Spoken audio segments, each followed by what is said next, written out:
the Don and Mike Show, and they'll say what they wish. All right, I think I got all the tapes in. Oh, you know what? I know I forgot one. What? Let me make sure everybody's here first. There's you, me, Hello. him. Hello, him. Hello. Robbie. Hi. You know who we're forgetting? Who? The joyous Phil Hochberg. Ladies and gentlemen, please welcome Rob Spiewak. Take it away, Rob. Now we're a complete set. Thank you, Phil. Phil, I told you they'd make it to the playoffs. Quit your worrying. And good afternoon, Mr. and Mrs. Turner and Fonda and all the ships at sea. Say hi to the only two guys who predicted that all the computers would be Y2K compliant and that George Harrison wouldn't. It's Don Geronimo and Mike O'Mara. Thank you, Robbie, and hello, and thank you for listening coast to coast and nationwide. Still, via Westwood One in the year 2000. We're still associated with them in Y2K? Yes, we are. Good. Don and Mike Show, Don Geronimo, Mike O'Mara, coming to you from the crappy studios of WJFK FM in Washington, D.C., heard every day on Westwood One with over 5 million Arbitron-rated listeners. We thank you for your support. Here he is to my left and to your right. Also back, had his option picked up for the year 2000. Yay! Our friend Guy J. Birdley. Hello, huzzah, Buzz. Huzzah. Hi, Don. Hi, Mike. Hi, Buzz. Hi. Well, it is, in fact, January 5th, year 2000. I didn't always think I was going to live to the year 2000, so I'm very excited about it. And frankly, I never thought I would say this. But Yes. I almost called you over the weekend to see if you wanted to come in and go to work early on Monday. Really? Because we didn't have to be back until today. Right. I would have. Because the ratings don't actually start again until tomorrow, which is how we end up getting our vacation time. I wouldn't have because of any other than a sense of duty. If you had called me and said, I think we should come back early, I would have come based on my feeling of guilt. That's what I have. I have a slight feeling of guilt. It had nothing to do with the fact that I felt bad for anyone who might be listening to the show. Oh, that wasn't it either. That's just my own guilt of being hanging around. No, the reason that I wanted to come back early was Because your life was miserable on vacation. Yeah, I had enough time off. I had enough time with my wife. I had enough time with my son. I had enough time with my wife's family. I had enough time with people. Yes. I'm ready. This is the one time of the year that you're going to hear me really glad to be back in this environment. I always enjoy that. Do you know why I enjoy that? Why? Because I would say 2 hours from now, that will all be over. But for now it's nirvana. It is always a rush to come back after our little Christmas break because we've been gone a relatively long time, and we are very, very excited to be back. And then it just I temper it now more than I used to because I know what the next few hours is. No, I'm going to ride this way. There you go. I'm going to ride it. I'm going to surf this way. You look different. Why do you look different? Hang 11. You look different to me. Did you grow more? Did you grow the sides out again? I'm growing my beard again. Okay. My hair is growing. And your hair is longer now, much longer, right? Yes. Telephone number still the same as last year. 1-877-365-3636. Well, hail, the gang's all here. I missed you sons of bitches. I really miss did. you guys. It's sick. It's twisted. I really do. I mean, by the time the vacation comes, yes, the week before Christmas, those last couple of days, they're always the dicest. I can't wait to get out of here. I think they're the hardest shows to do of the year. They really are because we are really all ready for a break. Then I go through a brief period of time, but I'm glad not to be here, and I'm glad not to be with you. Exactly. Then I go through a brief period of time, much smaller, where I'm just really glad to be focused in on all of my immediate family. Yeah, that's a very brief period of time, you said? That was from about 10 o'clock on Christmas Eve till about 6 o'clock on Christmas morning. That's about the only I really appreciate them. Right. Right after Christmas morning, that's when I get like the emotional hangover. Sure. And that's when I started wondering, I wonder what all the boys are doing right now. And that's when things would be happening in the news, and I wish that we could somehow just talk about like call in and get on the radio to talk about stuff that's happening. I did feel a little out of the loop watching all the coverage of Y2K. I really did feel as though, but on one hand I felt that way. On the other hand, I said, well, that's for all the serious journalists that were all working. Do you know everyone in the media that was a serious journalist was working on New Year's Eve? What a bunch of crap all of that was too. But you can take that Peter Jennings coverage and you can shove it. We watched the same coverage, though. Of course, that's the only channel everybody in America watches with ABC. Now we're, I went to a New Year's Eve party. More people came up to me and said, "Did you see Paris?" About the eighth person that said to me, "Did you see Paris?" When they did yeah, flames shot out of its ass. I mean, all right, the Eiffel Tower. I saw Paris. I see London. I see France. I see Buzz's underpants. I mean, the fireworks on television are about as lame as you can get. And then they went to one guy that was out like at some sort of shanty town out in the desert, and he was miserable, and they were showing the celebration. And well, Peter, no celebrations here. Everybody here is just struggling to survive. I'm like, oh my God, what a terrible assignment. I think that coverage on New Year's Eve was mainly, the 24-hour coverage was mainly for people like my mother-in-law, people who have been around virtually for the entire 19th century, and really could feel things changing, because she would be on the phone constantly saying, turn on the TV. It's midnight in India. Yeah. And like I turn on the TV, you see somebody banging on a bongo or something. You go, okay. A little weird, a little strange. Whatever, but it made her happy. Anyway, point is, I'm glad to be back. I missed all of you guys. Good to be back. Good to have you back. Nice to have gigs in the year 2000. Yes, it is. I mean, this is wonderful. It's we've had a lot of good news too in the last couple of months. You better set aside about maybe the whole show today for me to tell you about the vacation, because I do have tons and tons of vacation stuff to tell you about. Well, we were away for a good long time. Yeah, I had a lot of stuff happen in my family that I want to tell you about. Lots of situations. Everybody healthy though? Everybody happy and healthy for Y2K? Yeah, everybody's just fine. And Happy New Year to our wonderful listeners too. Let me be the first to say that while we're still enjoying the euphoria of the greatest audience. I'd like to say Happy New Year to everyone that may call us in the year 2000. Happy New Year! That's everyone. Right. That's starting with a nice clean slate. That's great. Let me tell you something happened in between the time we were off and today. Do you know that it was, and I don't remember the date, the Monday after we took off, the Monday before Christmas? Do you know that it was that day that Bob Zambuda came down to the station? That'd be December 20th. Dressed as Tony Clifton. Oh, really? We missed him. Yeah. We missed him. Well, we're not here for him. That's why the movie did what it did. Doing well. Because he showed up on the Monday when we were gone. He actually showed up on the wrong day, but I understand that it was kind of funny because he came into the station dressed in his blue tuxedo as... Insulted everybody? As Tony Clifton, and got pissed off when Colette told him that we weren't here. Really? And thought it was some kind of a bit and ended up just leaving the radio station. Well, man, that's great. I wish he'd shown when we were here. It would have been a little bit better for promoting his film. So Bob Zambuda was here. We were not here. Yes. Oh, we do have a new contest that will be starting today. Good.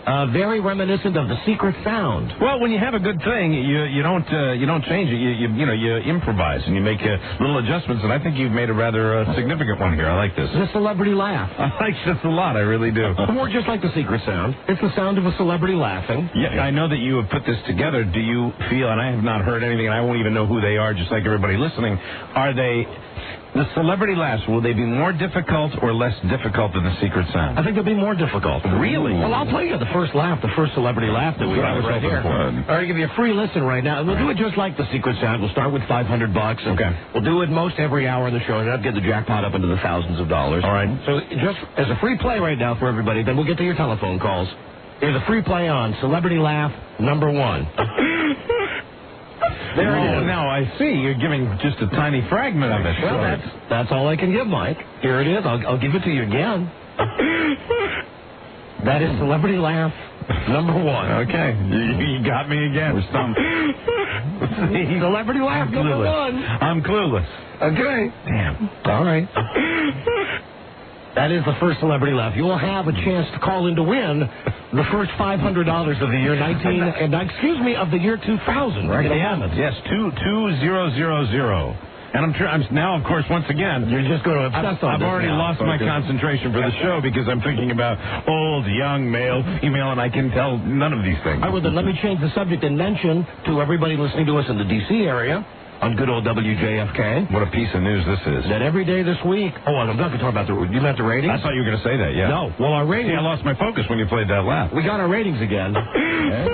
Yeah, we're back at number 1 overall. All right. So thank you for your support. All right. I was going to say that we have the Redskins playoff tickets to give away. Do we have those tickets? Yes, we have a pair of playoff tickets today, a pair of playoff tickets tomorrow, and Friday, when we do a big, gigantic contest, we'll be giving away playoff tickets and sideline passes to be on the sideline during the entire playoff game for the Redskins and the Detroit Lions. And you won't even have to stand outside and enjoy the hot coffee and hot cocoa. Compliments of Mr. Snyder. Yeah. Well, he's done so much for us. He has, you know, and hey, I'll vote for him. We'll be giving away Redskins playoff tickets. I mean, I'm real happy that they went to the playoffs, but geez, you know, they have the news stories now with the, and here's the hot cocoa. Well, you're buying tickets. You know, okay. People are psyched. Just let me say 2 words to you. I know. Super Bowl. Yeah, it hasn't been like that around here very long. People are jacked up about the Redskins being in the playoffs. Yeah, it's reminiscent of, you know, of all the other trips when this town goes a little nuts. And it's just so funny to see the people who are waiting outside in the cold. And, you know, little things mean a lot. I mean, there are owners that would not have provided That's right. those fans with the cocoa and the hot coffee. That's right. Well, I was out at the park today. Yes, and is everybody jacked? Everybody was very jacked. They had received a box of T-shirts with Stephen Davis on them that said, "We're believing in Stephen." Hey, fantastic. Is believing spelled with a PH? No, B-E-L-E-V-I-N. Well, that'd be just a novel concept. It's believing, like Captain. C-A-T-M, Right. believing. We're believing. And I think he spells his name S-T-E-V-E-N. Oh, he doesn't spell it with a PH. I thought it was S-T-E-P-H. I think it's V. Is there anybody on the team, Stephen, that spells it with a PH? Yes, the tight end, Stephen Alexander. Stephen Alexander uses the PH. So I was out there today waiting to do my interview with Norv Turner for the Redskins pregame show this weekend. And the first thing he says, when he sit down, he says, "How you doing?" I said, "Great, congratulations on making the playoffs." He says, "Yeah, I guess we're going to have to take down that for sale sign in front of my house." Oh, did you say something to him about that? No, it's like out of the blue. Really? Today, the whole relationship went topsy-turvy with me and Norv. So everything's okay? Yeah, except he was like in a Didn't little... you say something to him in one of your previous conversations? I know you said something about sell the house. That's what he was mentioning to me. I mean, that's what he was throwing back at me. Sure. But I didn't get the feeling that he was throwing it out there in a playful mode. Oh, just kind of digging you a little. Yeah, well, you know, he's a guy who's been on the hot seat for a while, and you know, now he gets to keep his gig and everything, so that's the first thing he said was, hey, I took the for sale sign out from out front of my house. And if they have good fortune to go deep into the playoffs, and perhaps to the big one, then you'll probably be able to, out of all of this, see what your true relationship is with Norv. You will see the way he treats you at the top, because you've certainly been there at the bottom. Yes, I have. Big time. Well, I'm excited for the Redskins. I was sad to see the Packers lose. Oh, you know, we went on in Green Bay last week. Did we really? Yes, if anybody cares, this show is heard every day. Go, Pack, go! On WNFL. Green Bay, Wisconsin, from 2 till 6 every day. Sounds like the place to be. Rough year for the Green Bay Packers. Later this year, we will sign on in Nashville. We will also sign on in Pittsburgh and Phoenix. Very good. And back in Phoenix, where we were on, I believe, for the shortest period of time ever. Maybe a one-day stay. Like 80-year-old owner of the station heard our show, like, turn that crap off. So we want to say, welcome, Green Bay.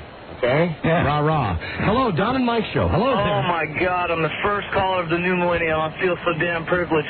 Hey, listen, quick shout-out to Brandon and to the guy. I was down on the Las Vegas Strip for...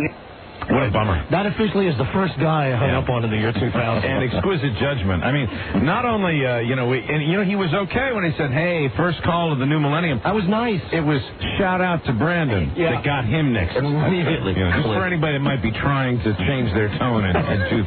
Hello, Don and Mike Show. It's the new century, but it's the same old show. Absolutely. Oh, and listen, hold on a second. Let's talk in a second. If one more person, I swear to God, I am going to deck the next person who insists on coming up to me and explaining to me why it's not the new millennium. Oh, yeah. Oh, I could. Well, did you watch all of ABC's coverage and see the hysterical bit that Al Franken did with Peter Jennings? I think it's impossible that Al Franken did anything hysterical. It was, somewhere along the line, somebody's going to realize that Al Franken is not funny.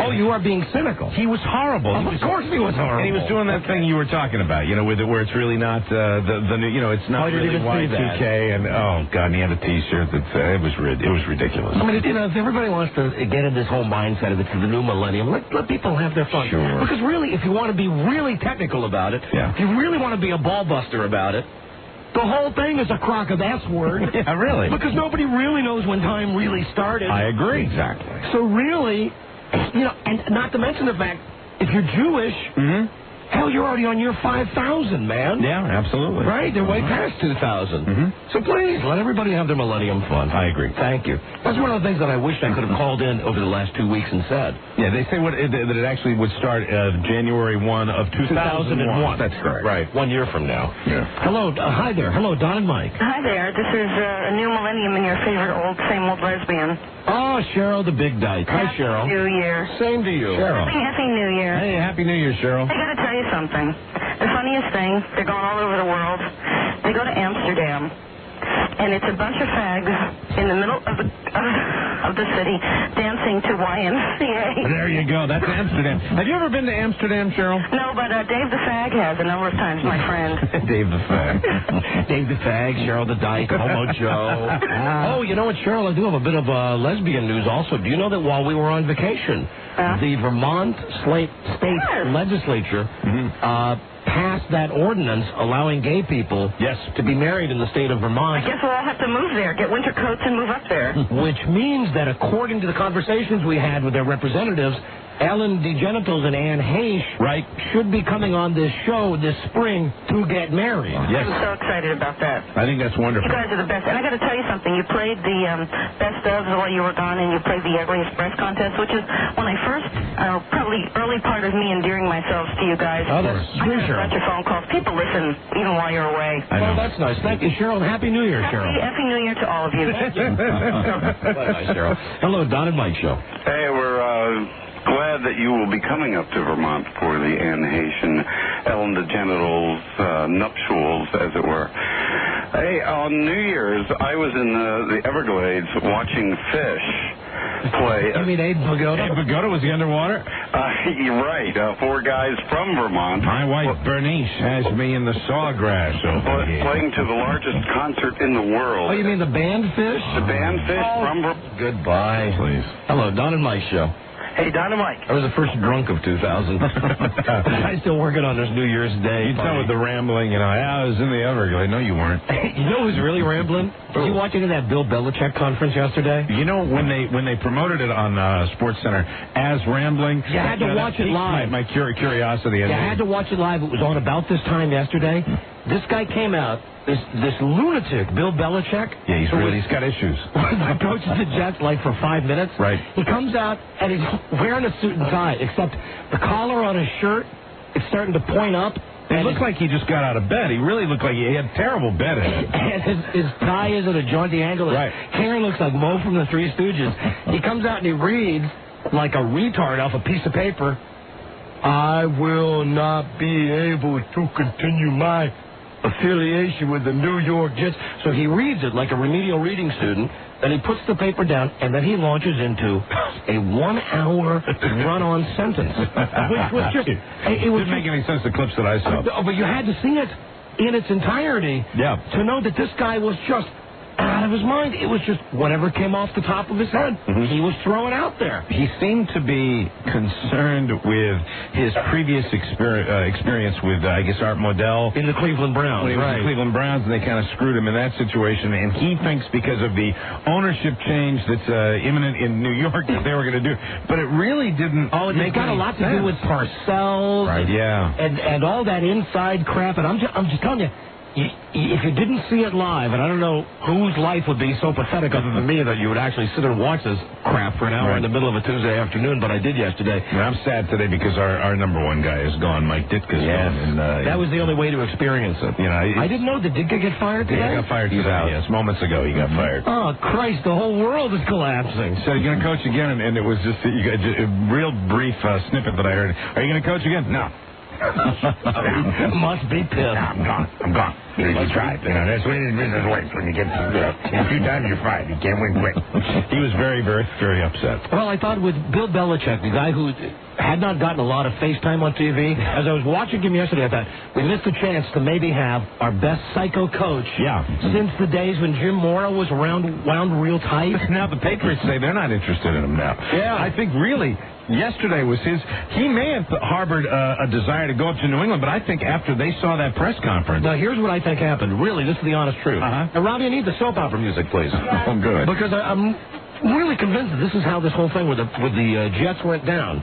That Sorry, there was a celebrity laugh. The free laugh for you. That Parcells found out that the Patriots wanted to hire Belichick. Okay. So Parcells said, because he hates Kraft, Yeah. he said, I'm going to F him over. You know what I'm going to do? I'm going to quit. I'm still going to be the CEO. I'm still really going to run everything. But if I quit, Belichick has to take the job.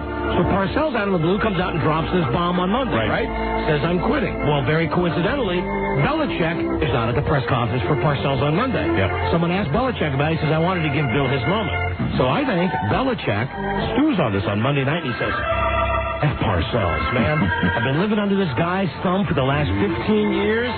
Who the hell is he to tell me what? You know what I'm going to do? I'm going to get there tomorrow. I'm going to bounce the ball back in his court, say, F you, I quit. I don't think that's implausible at all. That's exactly what I think happened. I don't think that's a scenario that's that's totally off the wall. And I think now that you will see Parcells have a press conference, and he will announce, for the good of the Jets franchise, he will come back and coach for one more year. That I don't think will happen. You want to do some dreidel dollars on that? Yeah, I'll get 10 dreidel dollars. It says he doesn't, because I just don't think, Parcells, with the press conference he gave, I just don't see him doing the press conference was total BS. They're all BS, especially when they say, I'm never coaching again. Well, they're back like 2 seasons later. That's what I'm saying. What I think is going to happen with Parcells. Well, everybody's saying that Parcells is the guy now that has to. He's really in the hot seat because I believe that whole scenario. He started everything in motion. He's the guy that said, hey, you know what? The Patriots want to hire Belichick. Well, F them. Watch this. And now I'm going to quit. Kraft has said, not interested. He doesn't want Belichick now. Which is just like, hey, all right, have fun. Meanwhile, the New York Jets are in total disarray. Yeah. It's amazing. Team in turmoil. It's fun to watch. The NFL, more intense postseason this year than I've ever seen in previous years. Everybody going everywhere. And who would have thunk it that right here in Washington, D.C. Coach of the year, North Carolina. I swear to God. Total stability. Coach of the friggin' year. Our buddy, North. Hello there, Don and Mike Show. Hello. Hello, Don and Mike? Yes, we are. Hello. Hey, first-time caller. Just wanted to tell you guys what a great job you do. Planned my trip to take my son back to college today so that I could come back through Hagerstown on my way to D.C. and listen to you. But this question is really for Mike. What do you think about Mike Ditka and his staff, and do you think his bra size has gotten any bigger? I tell you, no. I'm going to answer just like Ditka did. No. I don't think it has. No, I'm gone. No. I think he said I'm gone. I'm not sure, but it was really clip. You didn't get any audio from that, did you? No audio. He just said if you don't get the job done, you're out of there. He said the decision on the organization's part was clear-cut, and he didn't try to fight. And in his comment about... No, I'm gone. Something like that, really, like Ditka's, the angry Ditka, the removing the lavalier microphone in the middle of the answer. And I'm going to ask you. I'm going to miss him. Hello, Don and Mike Show. Hey, Don and Mike. Hey, buddy. Looking at the TV Guide Readers Poll, favorite actress in a comedy, Felicia Rashad nominated, but Leah Remini not there. Pissed off. What's up with that, dude? Do you know when we were... I don't know, dude, Sickle. Thanks, Don't know. Angry. Wish finished sentence. You know, when we were on vacation, the King of Queens soared to their highest ratings ever, that they actually made the top 20 like 2 weeks in a row. It's all because of our groundwork. Mm-hmm. I'm so over her now. I swear to God, I'm so over her. You watch when we get her on the show in the new year. What are you going to... What do you mean over? What I mean is, I'm not carrying the torch for her anymore. Okay, but she still will be a friend. Oh, of course she will. We'll still have her on the show as much, and we're still going to go out there and do our walk-ons at 8. So we're playing ourselves on King of Queens. I simply want it to be, I want the relationship to be as it was based on the fact that we will still... I don't think you have to feign your torch for her, or we are not going to be able to maintain it. I will try to, but I told you up in the office today, I talked over the weekend 3 separate times to Janine Garofalo. Yeah, I know. I am now carrying the hugest torch in the world for Janine Garofalo. What sitcom does she have on a major network? She has no sitcom, and she has bad-smelling corduroy pants. And she wears again and again and again. But, my friend that works at the Improv called me up. He was the guy who actually hooked Bob Zamuda up to coming on the show the day that we weren't here. Called me over the weekend. I've talked to Janine Garofalo on the telephone before. And it's, it started out of anger, and now it's blossomed into a potential love affair. I talked to Janine Garofalo on Sunday. I talked to her Monday, and I talked to her yesterday, Tuesday. Now, is she coming on the show? I don't know. That's part of the charm of it. So you weren't even thinking show. You were just thinking about your torch. Right. Wow. Just me and Janine.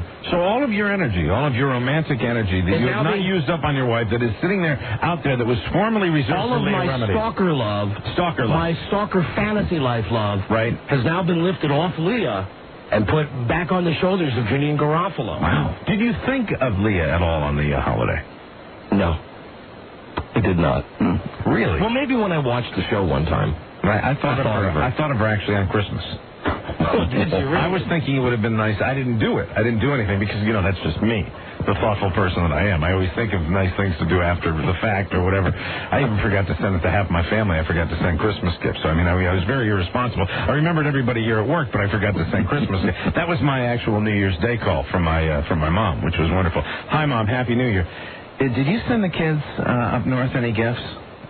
I said, oh, my God, Happy New Year. And, I just forgot. But I thought it would have been nice to send a gift to Leah. Nah.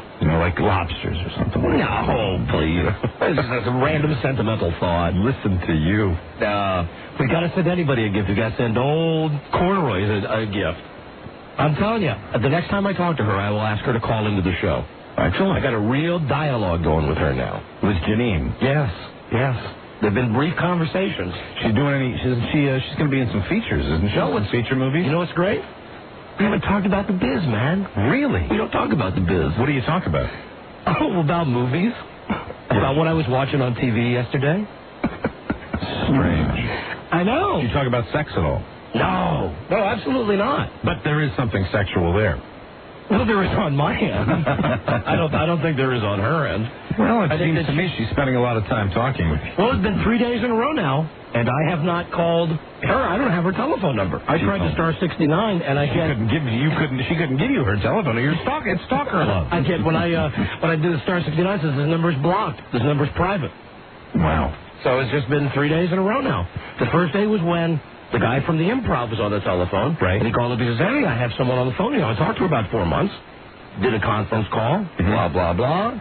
And then Leah is so much hotter than Janine Garofalo, though. But just on basic appearances, Leah is so much hotter. And Leah has done so much more for you. I know that, Mike. I know that. But I want to tell you something. That when you stack the two of them up next to each other. Yes. Janine Garofalo seems to be much more attainable. Oh, that I'll give you. I'll give you that. Oh, absolutely. We've known Leah Remedy for how long? Everything to do with attainability. No, you know me. Listen, I am a super celebrity stalker. And I know that Leah turned you off during those days before Christmas. Yes, she did. Frankly, the whole letter thing, I have not let it go yet to this day. I understand that. The fact that, I was at best fourth on the food chain with the Christmas love letters. Charlie was first, wasn't he? Of course he was. Down. Of course he was. Yeah, I can understand. Not that I carried a letter with me, but I still have it in this file.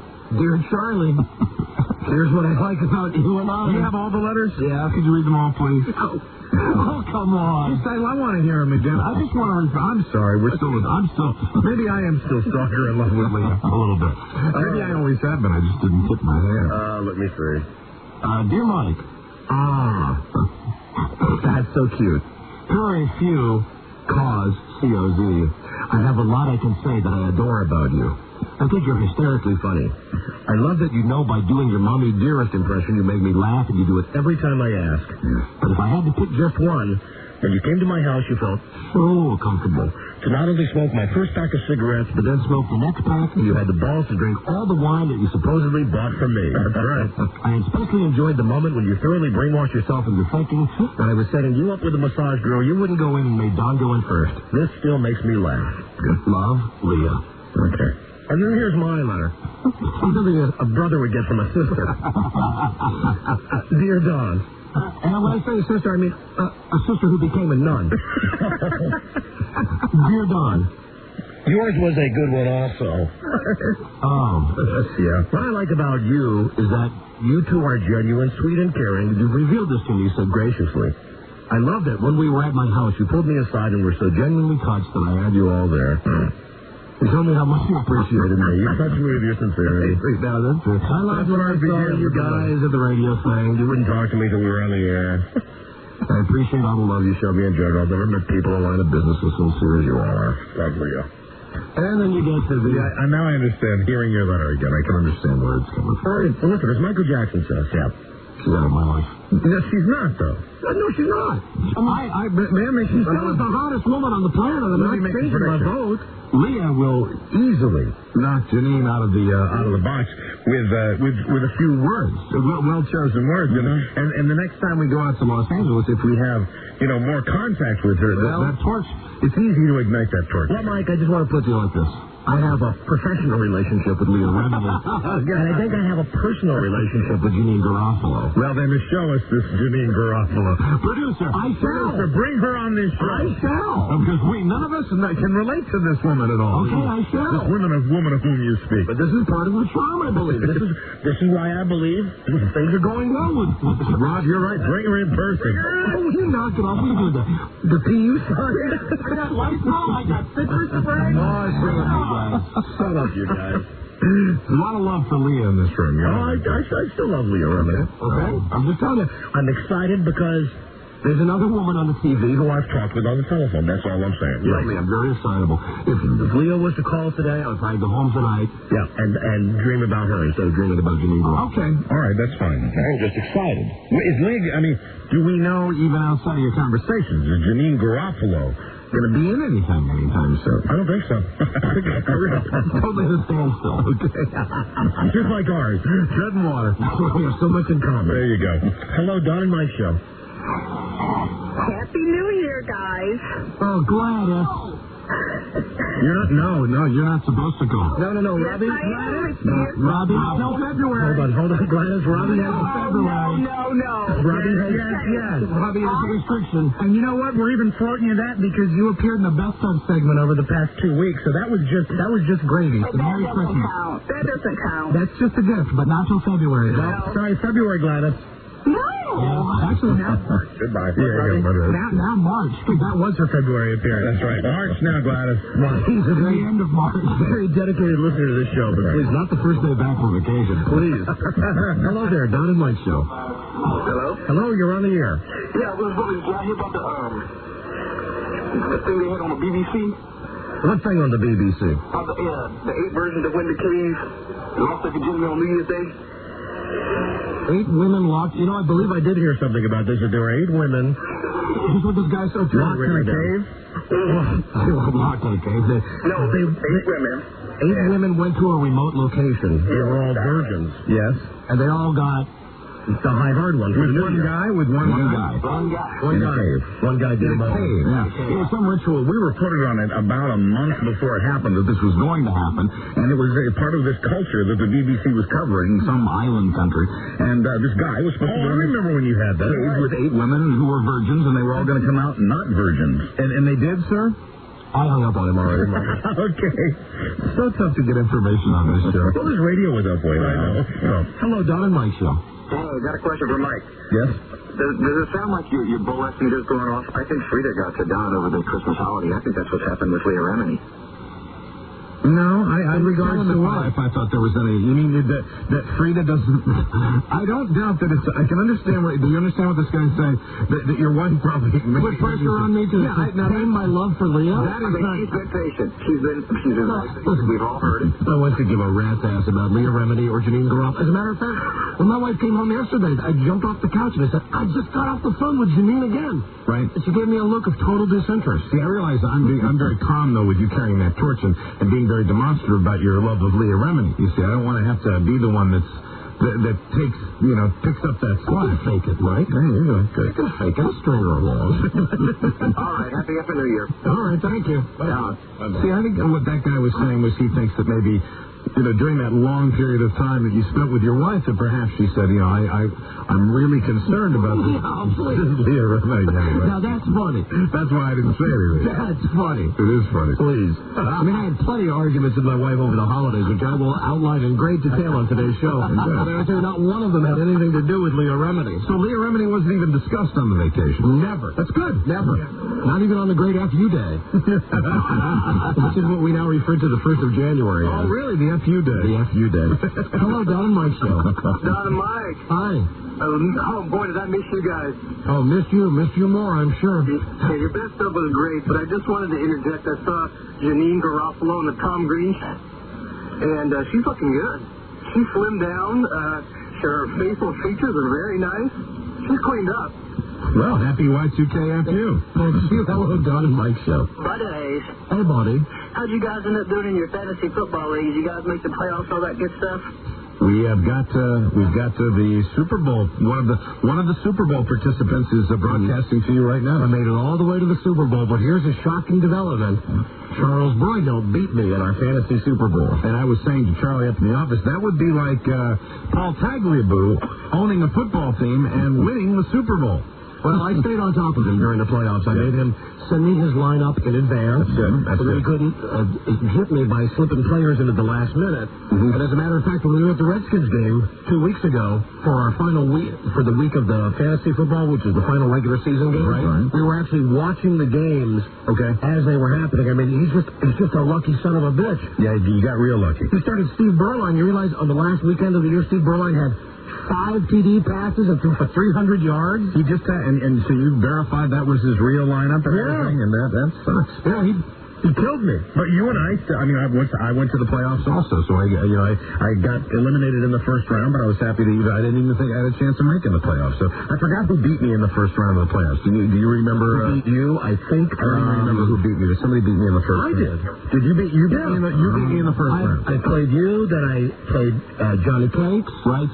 Then I played Charlie Doyle in the Super Bowl. That's where I lost. And the commissioner has won the league. Yeah. So anybody, all those thoughts of having a tainted league and a dishonest commissioner, I think that's there's more evidence right there that's probably true.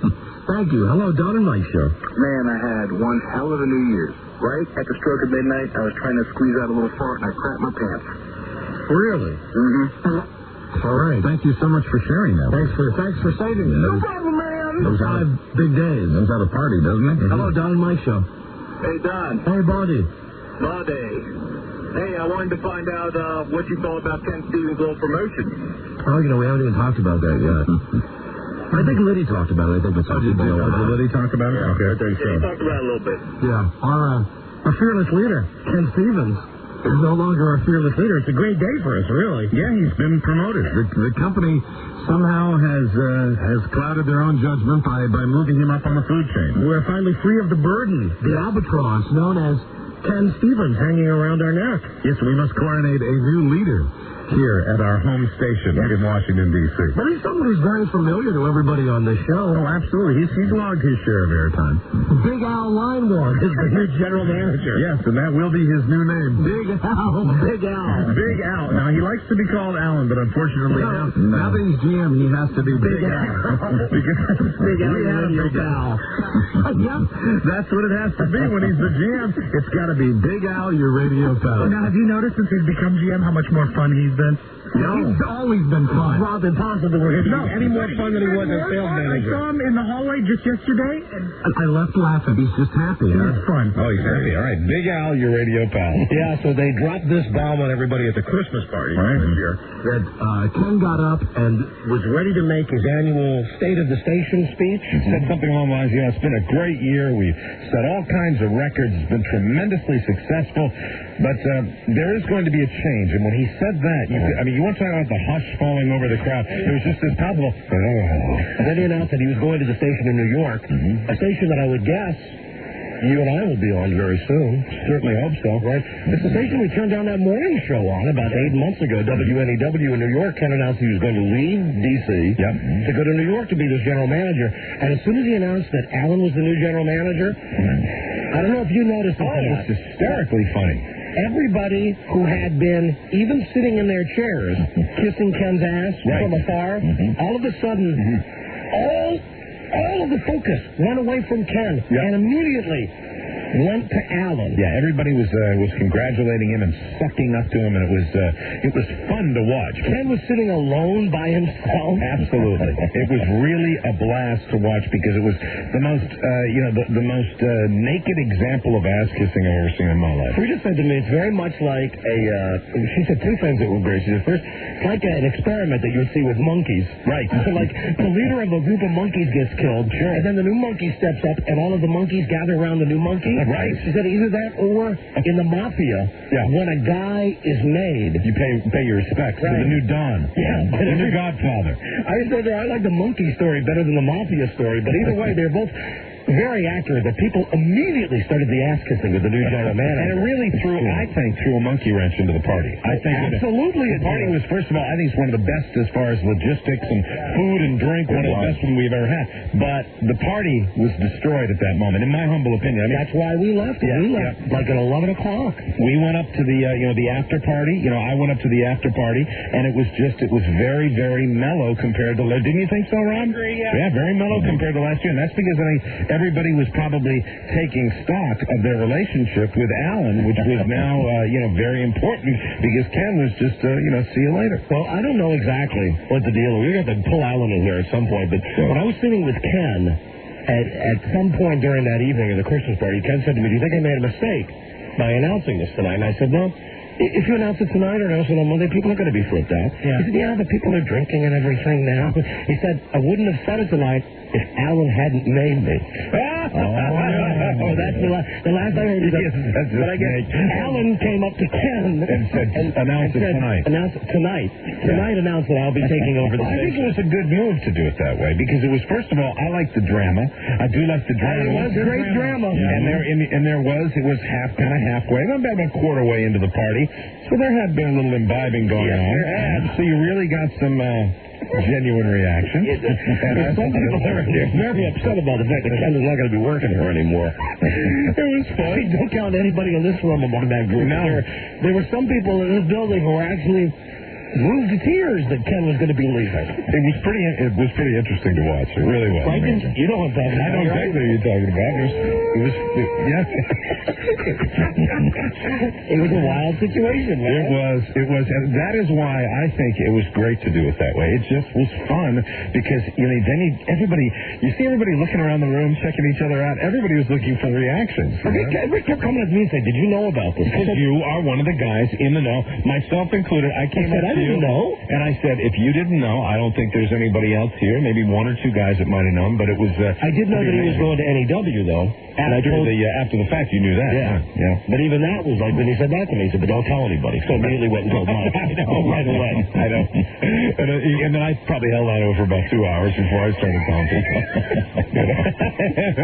It's great. Like everybody here a little uptight. Yeah. I understand there's already been some hassling between the salespeople back there because everybody wants a promotion. Everybody wants to see how the new hierarchy is going to play out. I think that everything will be fine if they keep some of the same underqualified people in the positions of authority.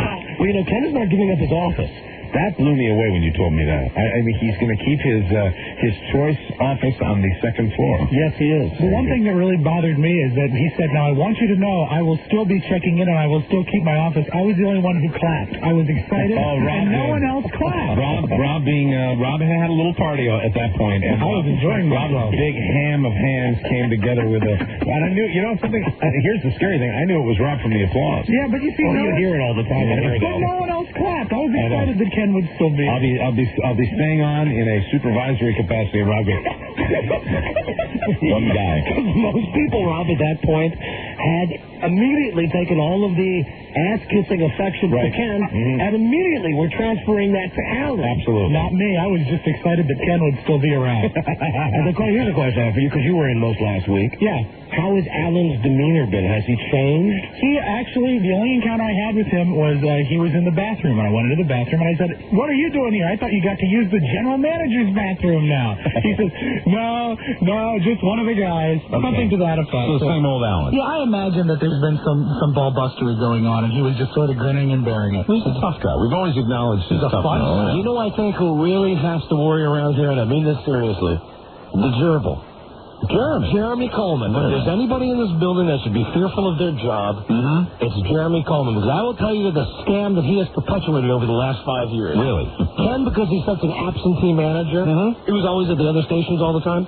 How many times, I was going to say during the summer, but even during the fall, would you come in here? And you go, where's Jeremy?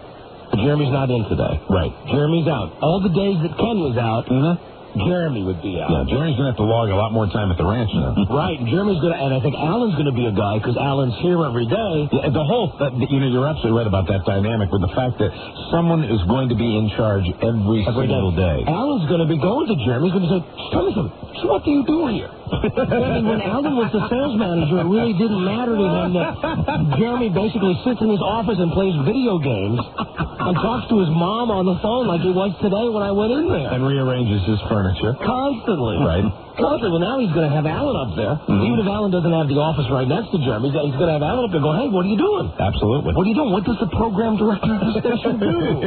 He'll probably rig up some sort of elaborate tripwire system for when Alan's coming upstairs. Like something like in Ferris Bueller's Day Off. Yeah, exactly. When Ferris Bueller had that big mannequin and he would turn on the tape recorder sounding snoring. Yeah, and just have a little tape recorder set up behind his desk so when somebody knocks on the door, I'm sorry, I can't come to the door. I'm knee deep in paperwork. Please come back later. Oh, that's going to be a very interesting dynamic for us to explore in the coming days. I haven't been here long enough to really get a feel for the mood of the building. It's so far. They're like scared rodents, Mike. Really? They are. Everybody that I've encountered today has been very tentative. How about at the football game? Everybody seem okay there that you talked to from the station? Everybody seemed... No, even those people were tentative. At the Redskins game over the weekend. Interesting. Everybody was saying, so, what do you think about the change? I don't think it's going to affect me and Mike too much. No, we are, you and I like Alan, and I think that's good, and I think we have a good relationship with him, and I was just enjoying watching everybody else's reaction, because it was just fun to look at the faces. People were squirming, absolutely they were. And I say, let me make it real clear. When I say I like Alan, but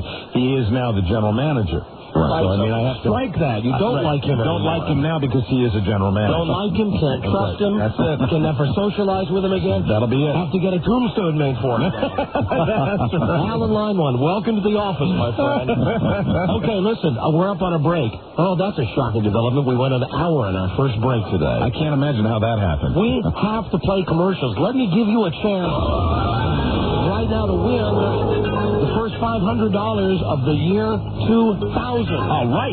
Be the 100th caller on our toll-free line at 1-877-365-3636. Identify this celebrity.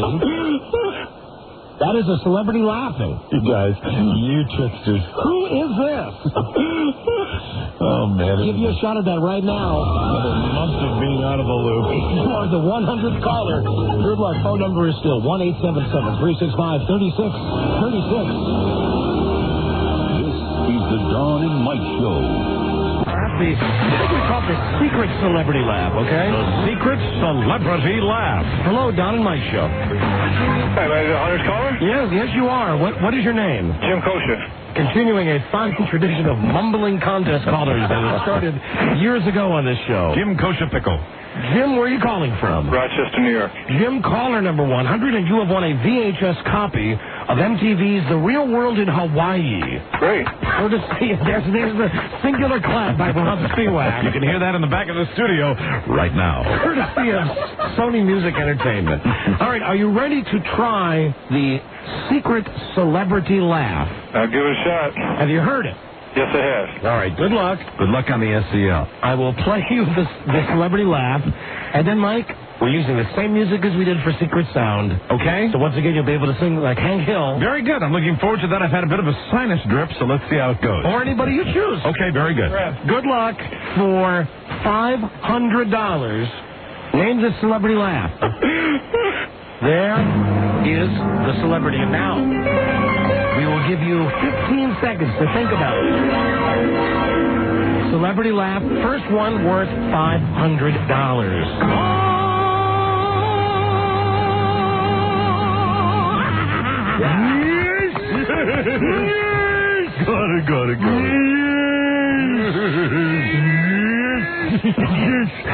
Yes, oh yes.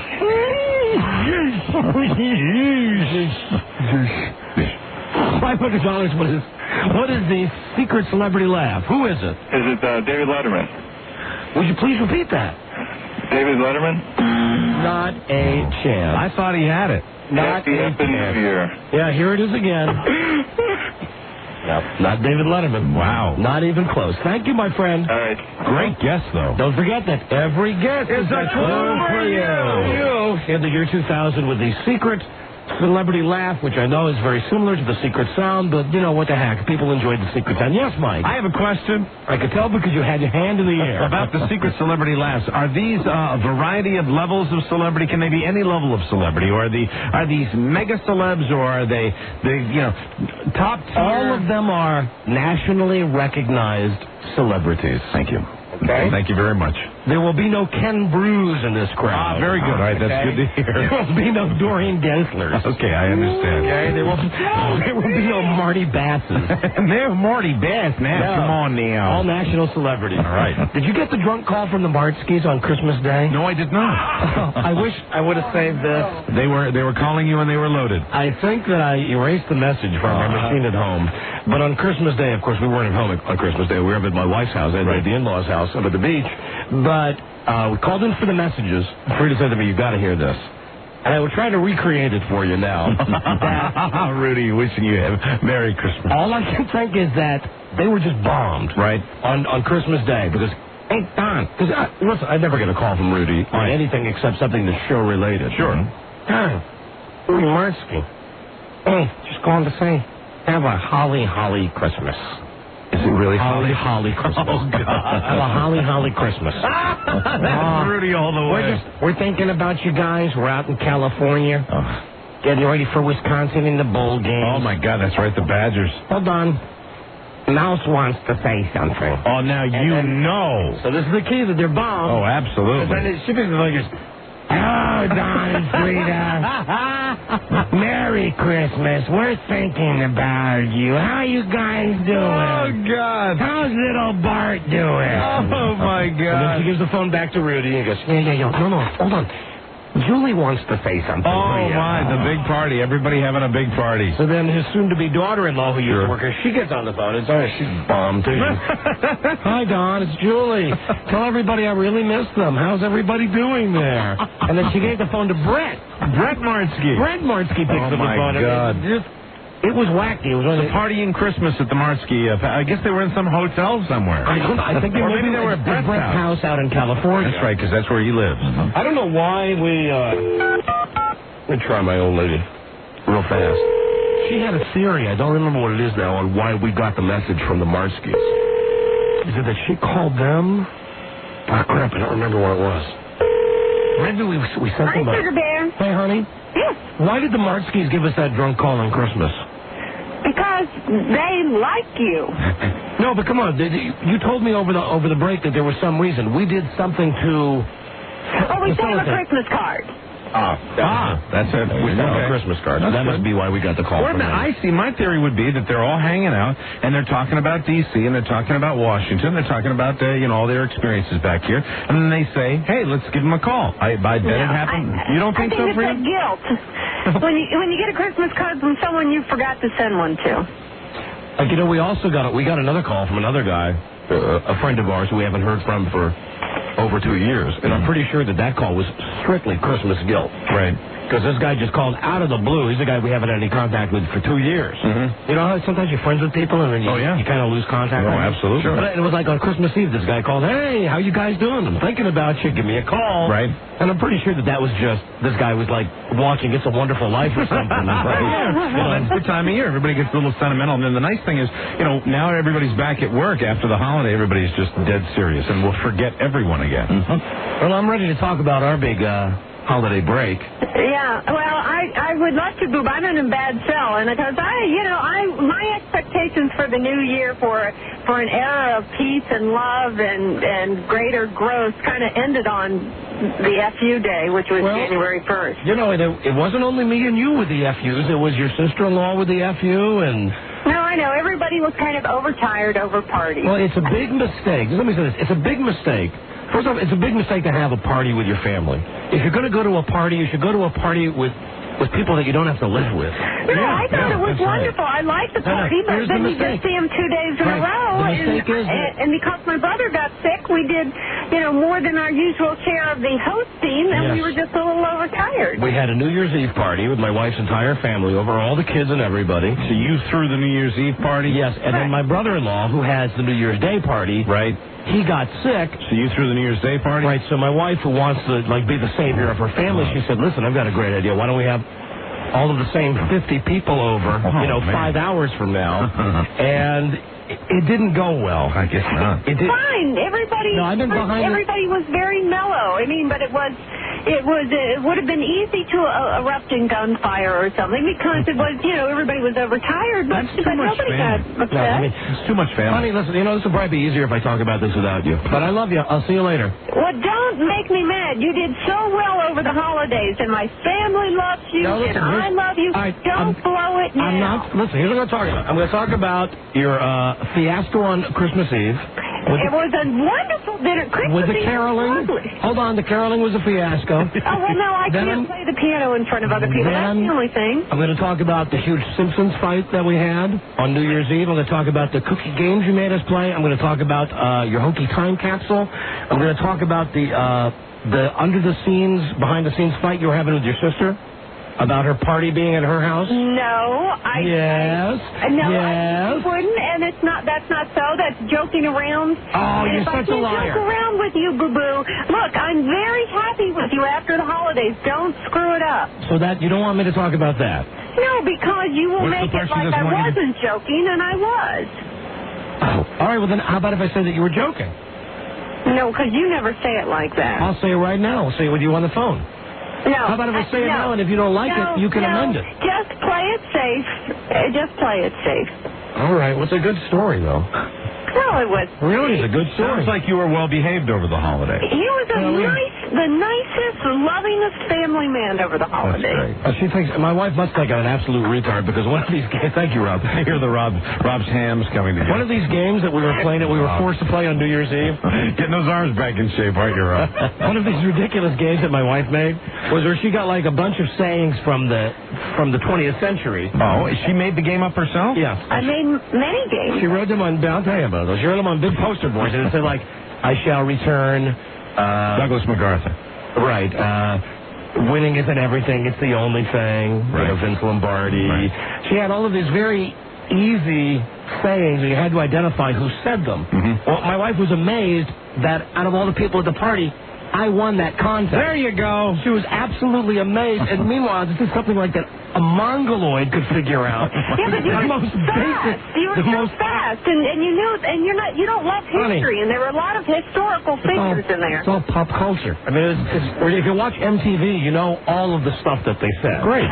So I couldn't get over it. She was amazed. I can't believe you won that game. That was a big turn on for me. I wanted you very much right then. There you go. See, she likes the I like really. the smart guy. Sure. That's why when I first met you, you were wearing those glasses. I thought you were a real smart guy. Ah, but you found out when I took the glasses off, didn't you? Yeah, I'm just a real dumb guy. Now you wear contacts, and I have no delusions. Just a real dumb guy. Oh, and for the record, it doesn't bother you that I've spoken with Janine Garofalo, does it? Yeah, I don't care. See, I told you. Mm-hmm. And what do you think about Leah? Somebody called and thought that the reason that... What was that, Mike? The caller was saying that he thought that the reason you were focusing on Janine Garofalo was because your wife had talked to you about Leah. If anyone wants the aggravation that I've had for 18 years, jump on in. That's a good. I agree with your wife's point. Right on. You hear that, girls? Jump on in, all of you. Jump on in. Come on now. Come on, shoot.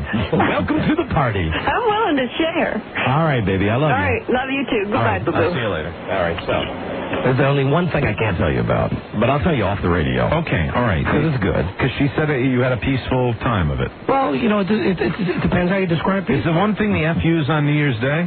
No. The one thing is about I'll tell you later. It's about a member of her family. That this was like you know what you're going to do now? You're going to I'm curious. I'll tell you during the commercials. I'm curious. I promise. I know you are. Let me tell you first about Christmas Eve. Yes. This was the first minefield that we had. Okay. When again, at our house, Rita's entire family comes over for the big Christmas Eve party. Right. And it was nice. except that my wife's got this thing that she had a picture in her mind of what this party was going to be like. That it was going to be everybody nestled together and people, everybody gets to open a gift on Christmas Eve. Right. So it's supposed to be that everybody would like open the gift and save the paper, and she got mad at the way that people were opening the gifts. People were just ripping the paper off and saying thank you, and people weren't saving the bows, and then people had their elbows on the table during dinner. Really? And then after dinner, she said, now we're all going to gather around the piano, and we're going to sing Christmas carols. And I look around the room at everybody, and there is no enthusiasm for this. I mean, at this point, we're all... Everybody's been fed? Fat and happy, and there's been a half a bottle of wine that everybody's had, and you know, everybody's just sitting back from the table and half a bottle? Boy, I can tell you weren't at my house. That'd be per customer right there. I said to her, honey, nobody wants to sing Christmas carols. She said, it's Christmas Eve. Come on, everybody. Come on, let's go. So she goes over by the piano, and slowly she guilts each member of her family into coming over. And we're all gathered around. And she says, okay, here we go now. First one we're going to do is Jingle Bells. Are you ready? And then she starts, she goes, ding, ding, on the piano. Ding, ding, dong, ding, ding, dong. So she's trying to demonstrate her piano ability. And she was awful. She kept hitting all these bad notes, and when she would hit the bad notes, everybody started to laugh. Oh, dear. And then when everybody started to laugh, right, then she started getting mad at everybody. She says, don't laugh at me. Oh, no. And she's, okay, let's try it again. Ding, ding, ding. And we're like half-heartedly laughing. And keep in mind that she also went to the trouble of printing out lyric sheets and everything for everybody. Oh, let's see. She wanted everybody to have the sing-along. And then she got real mad when everybody at one point, everybody just balled up all of the lyric sheets. We just started throwing them at her. Oh, no. And she says, well, that's fine. You know, that was that. Threw her arms up and said, that's fine.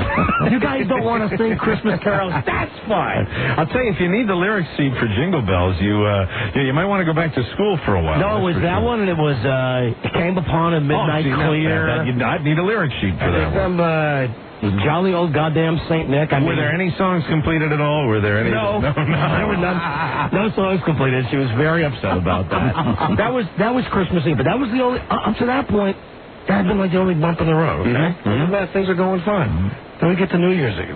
And this is when things got really, really hairy. Right. Because, again, she has the pressure of having the whole family come over to our place for the party. And about, I don't know, I guess it was on New Year's Eve afternoon. We were out to dinner with my sister and my brother-in-law and their kid, the twins. Right. And Bart. So there was like 8 or 9 of us. And it was very nice. New Year's Eve, about 5 o'clock, we're at a restaurant at Ocean City, and we're sitting down having dinner, and the kids start talking about The Simpsons. Right? So I'm starting to kid with the kids about The Simpsons, and they're all saying, do you remember this episode of The Simpsons? Do you remember this episode? Frida said to me, why are you doing this with them? And I said, why am I doing what? I'm talking to the kids. She says, why are you quizzing them about their knowledge of a cartoon show? I said, honey, it's New Year's Eve. Lighten up. She said, aren't you bothered by the fact that, forget Robin's kids, so aren't you bothered by the fact that your kid knows every episode of The Simpsons by heart? I said, no, I'm not bothered by it at all. But it was like, during the evening, this was her big focus. Whenever the kids again would start talking about The Simpsons, started to escalate. She would give me the dagger look, right? So we got home after dinner. We got home about 7 o'clock. People coming over for the party at 8 o'clock. Right. Well, everything was all set up. So I turned the TV on, and guess what's on? The Simpsons. So I said to the kids, hey, kids, come here, watch The Simpsons with me. Right. Right? They all come running out. All the kids come out. Right away, she goes, come here, I need to talk to you for a minute. She pulls me away. She goes, what's your problem? I said, well, hey, what's your problem, bud? She said, now, there wouldn't be any chance that you looked for The Simpsons, was there? No, it was the only thing on New Year's Eve. It was the only thing on. Just checking. I was just checking. I mean, I was so bored with the Peter Jennings crap. Right, of course. Every channel had the same thing. That it was midnight in London. It was the only thing you found that was... There was nothing else on. Okay.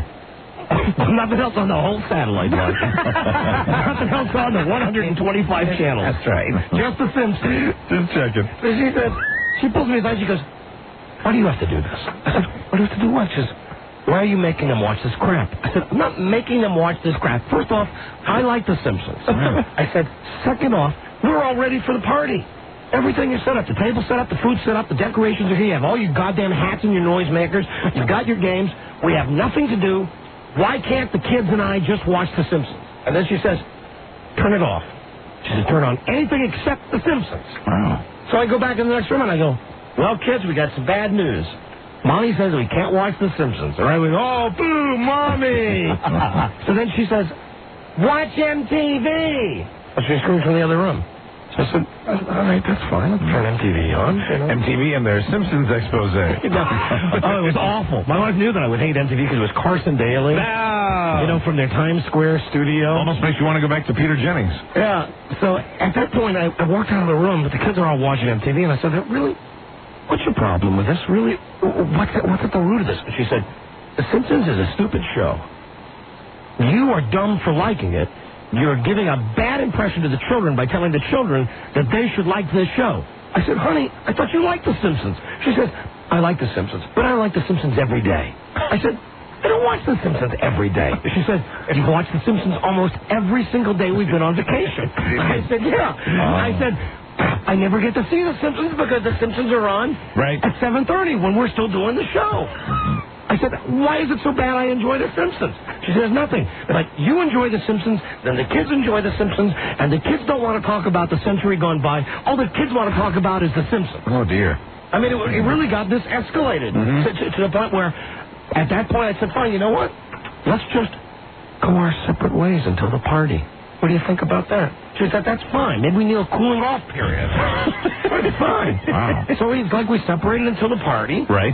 Then when the party started, she came over and she said, now, as people were coming over, she said, you have to turn the TV off. I said, no, honey. I gotta have the TV on during the party. I said, I promise. I won't put it on a channel I like. I said, but you gotta, turn it on to Times Square or something like that. Yeah, one of the nice things about having a party at home, I would think, is having the TV there, just to be looking in on Times Square when you have that. I was at the party, and that was the one thing I was frustrated with, because I always like to kind of, if you're up and you're paying attention and watching the ball drop. Well, this was about 8 o'clock, okay. So it was still a while before midnight, but my wife was adamant. She said, no. They were doing all sorts of things around the world. She said, no television at this party. I said, honey, the television is what brings everybody together. Right. Please, let me turn the TV. I said, I'll mute it. Just let's have the picture. Did you get a chance to see where they kept that guy from Good Morning, the old guy from Good Morning America? Oh, yeah, hold on. Newfoundland. And that guy's name is Kevin.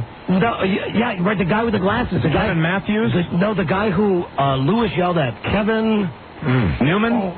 Yeah, I think it might be Kevin Newman because it was Lisa McCree. Right. And it was it's just like we're going to go now to the person who is on the lowest possible ladder. Let's go to Kevin in Newfoundland. I felt bad for the guy, I really did.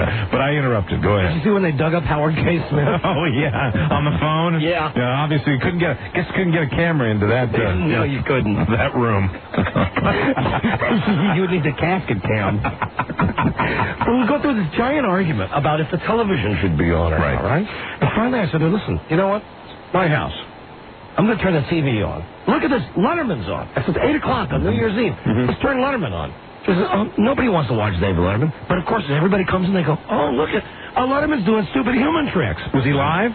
Or was it It was a New Year's Eve show. Okay, all right. And he had Kevin James on, and before you know it, everybody's watching the TV. And Frida comes by, she says to me, see what you've done? Look at this. I said, what do you mean? Everybody's having a great time. She says, no, you know what? Everybody's sitting around watching television, like any night with you.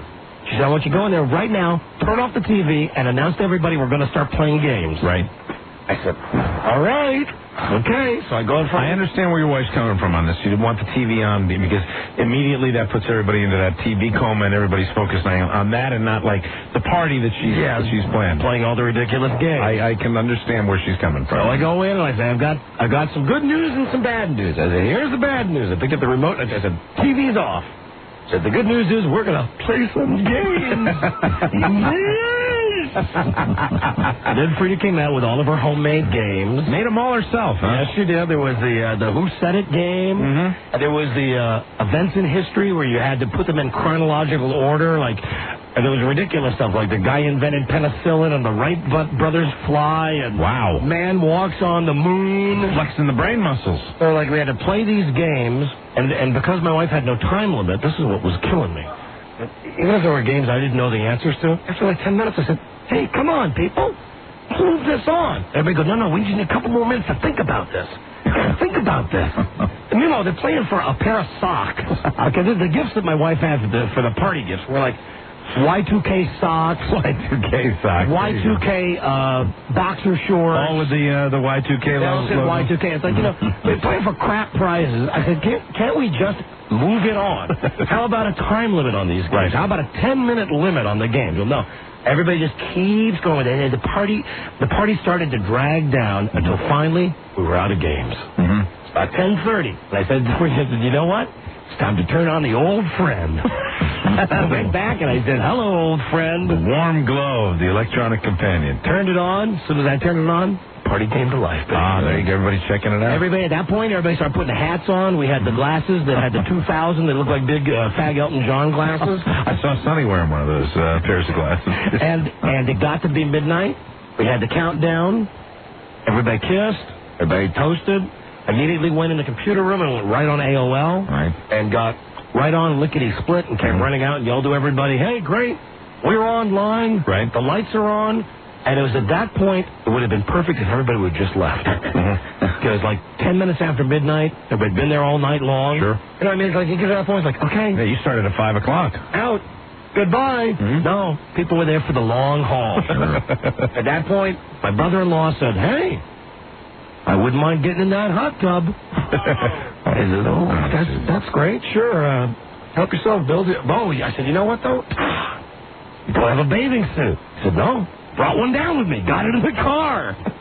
Oh, So my brother-in-law and my sister-in-law, 1 o'clock in the morning when I got in the hot tub, and the kids are still up, and I was at that point. That was the beginning of the FU part of the holiday. Okay, too much day. Because it was like 1:30 in the morning, and everybody was still there. Right. And at one point, I just said to Fred, you know what? Why don't you just go tell everybody to leave? Just tell them the party's over. He said, no, the party will go on. This is great. I said, honey, it's 1:30 in the morning. 1:30. I'm tired. I want to go to sleep. She said, well, nobody's stopping you. Go to sleep. I said, I can't go to sleep because everybody's making so much noise. So about 2:30 a.m., everybody clears out. Right. Oh, and also in the middle of this, the dishwasher exploded. And when I say exploded, I am not exaggerating. I mean, we heard a... Right. And all of a sudden, all over the floor, there was a combination of food and grease and like soap suds. Yeah, it's your dishwasher's not Y2K compatible. All over the floor. So we're mopping up the floor. It's 2:30 in the morning. Everybody finally leaves. We get to bed. We get up on New Year's morning, and that's when my brother-in-law calls and says, hey, guess what? That party I was going to host today, I can't do it. I got the flu. I'm sick. So I said to Frida, she hung up the phone. She rolled over and she said, oh, no party at Doug's today. I said, whew. Oh, that's great. I couldn't stay another day with your family anyway. We had them all over here yesterday. He says, no. Especially if you're going to the wee hours like that. Said, the great news is we're going to have the party here at our house today.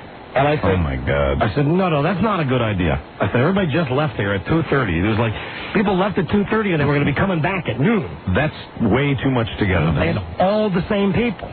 I mean, it's not like you bust in a new group of people. Yeah. It's all the same people that we had wasted all the small talk on the night before. Yeah, I'm in total agreement with you right now.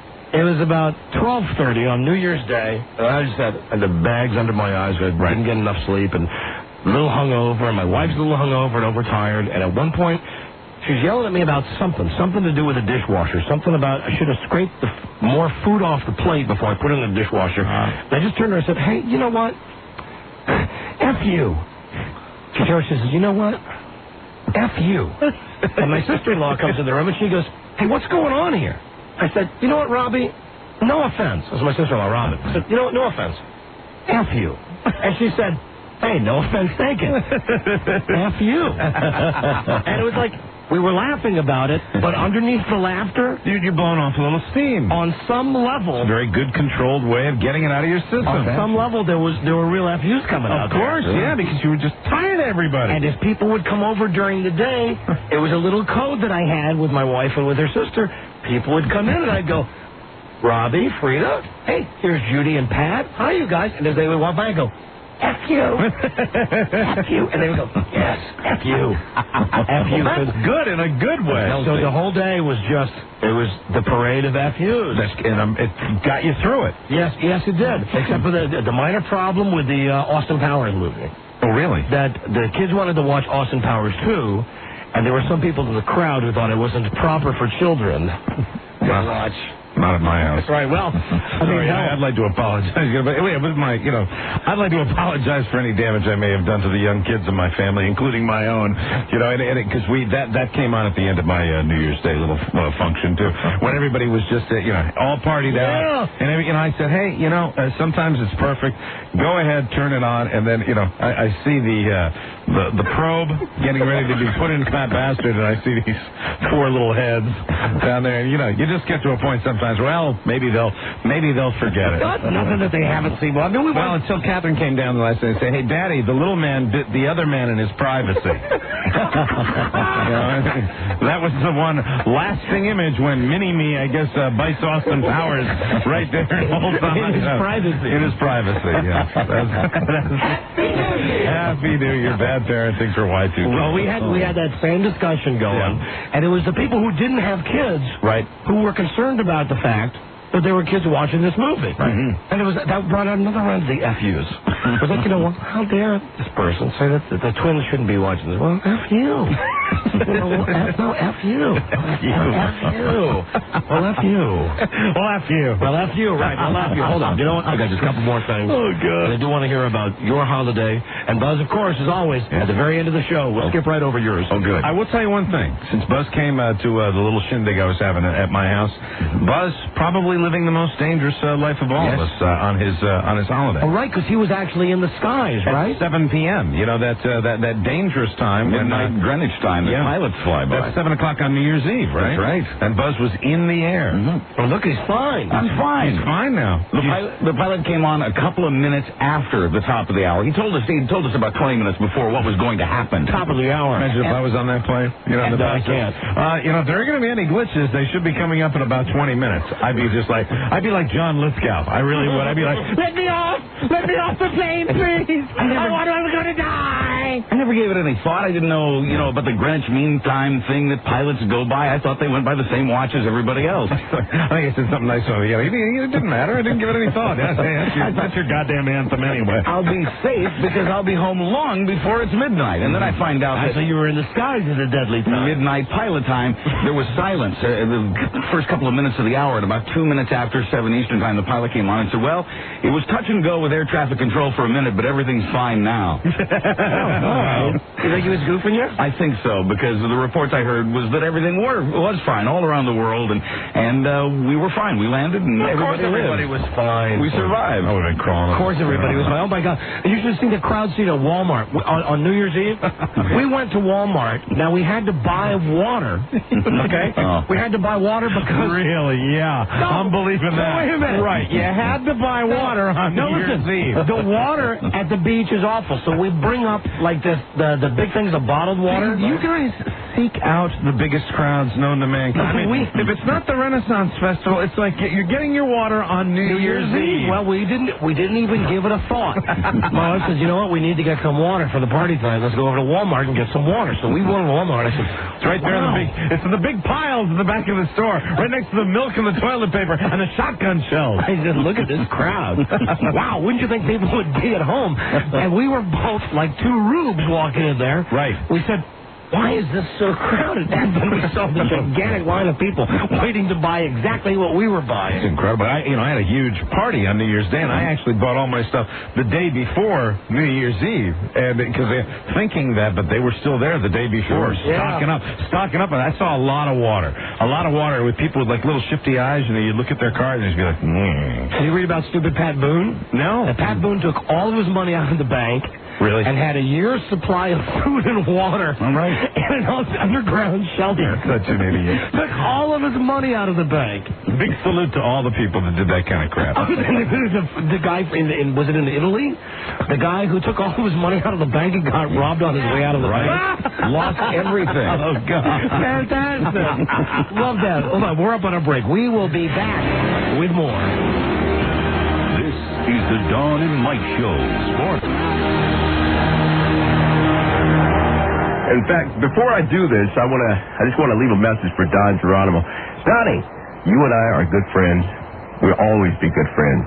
But Don, kiss my ass. Just kiss it. You can call Don and Mike anytime, toll free at 1-877-365-3636. That's 1-877-365-3636. They're ready to believe you.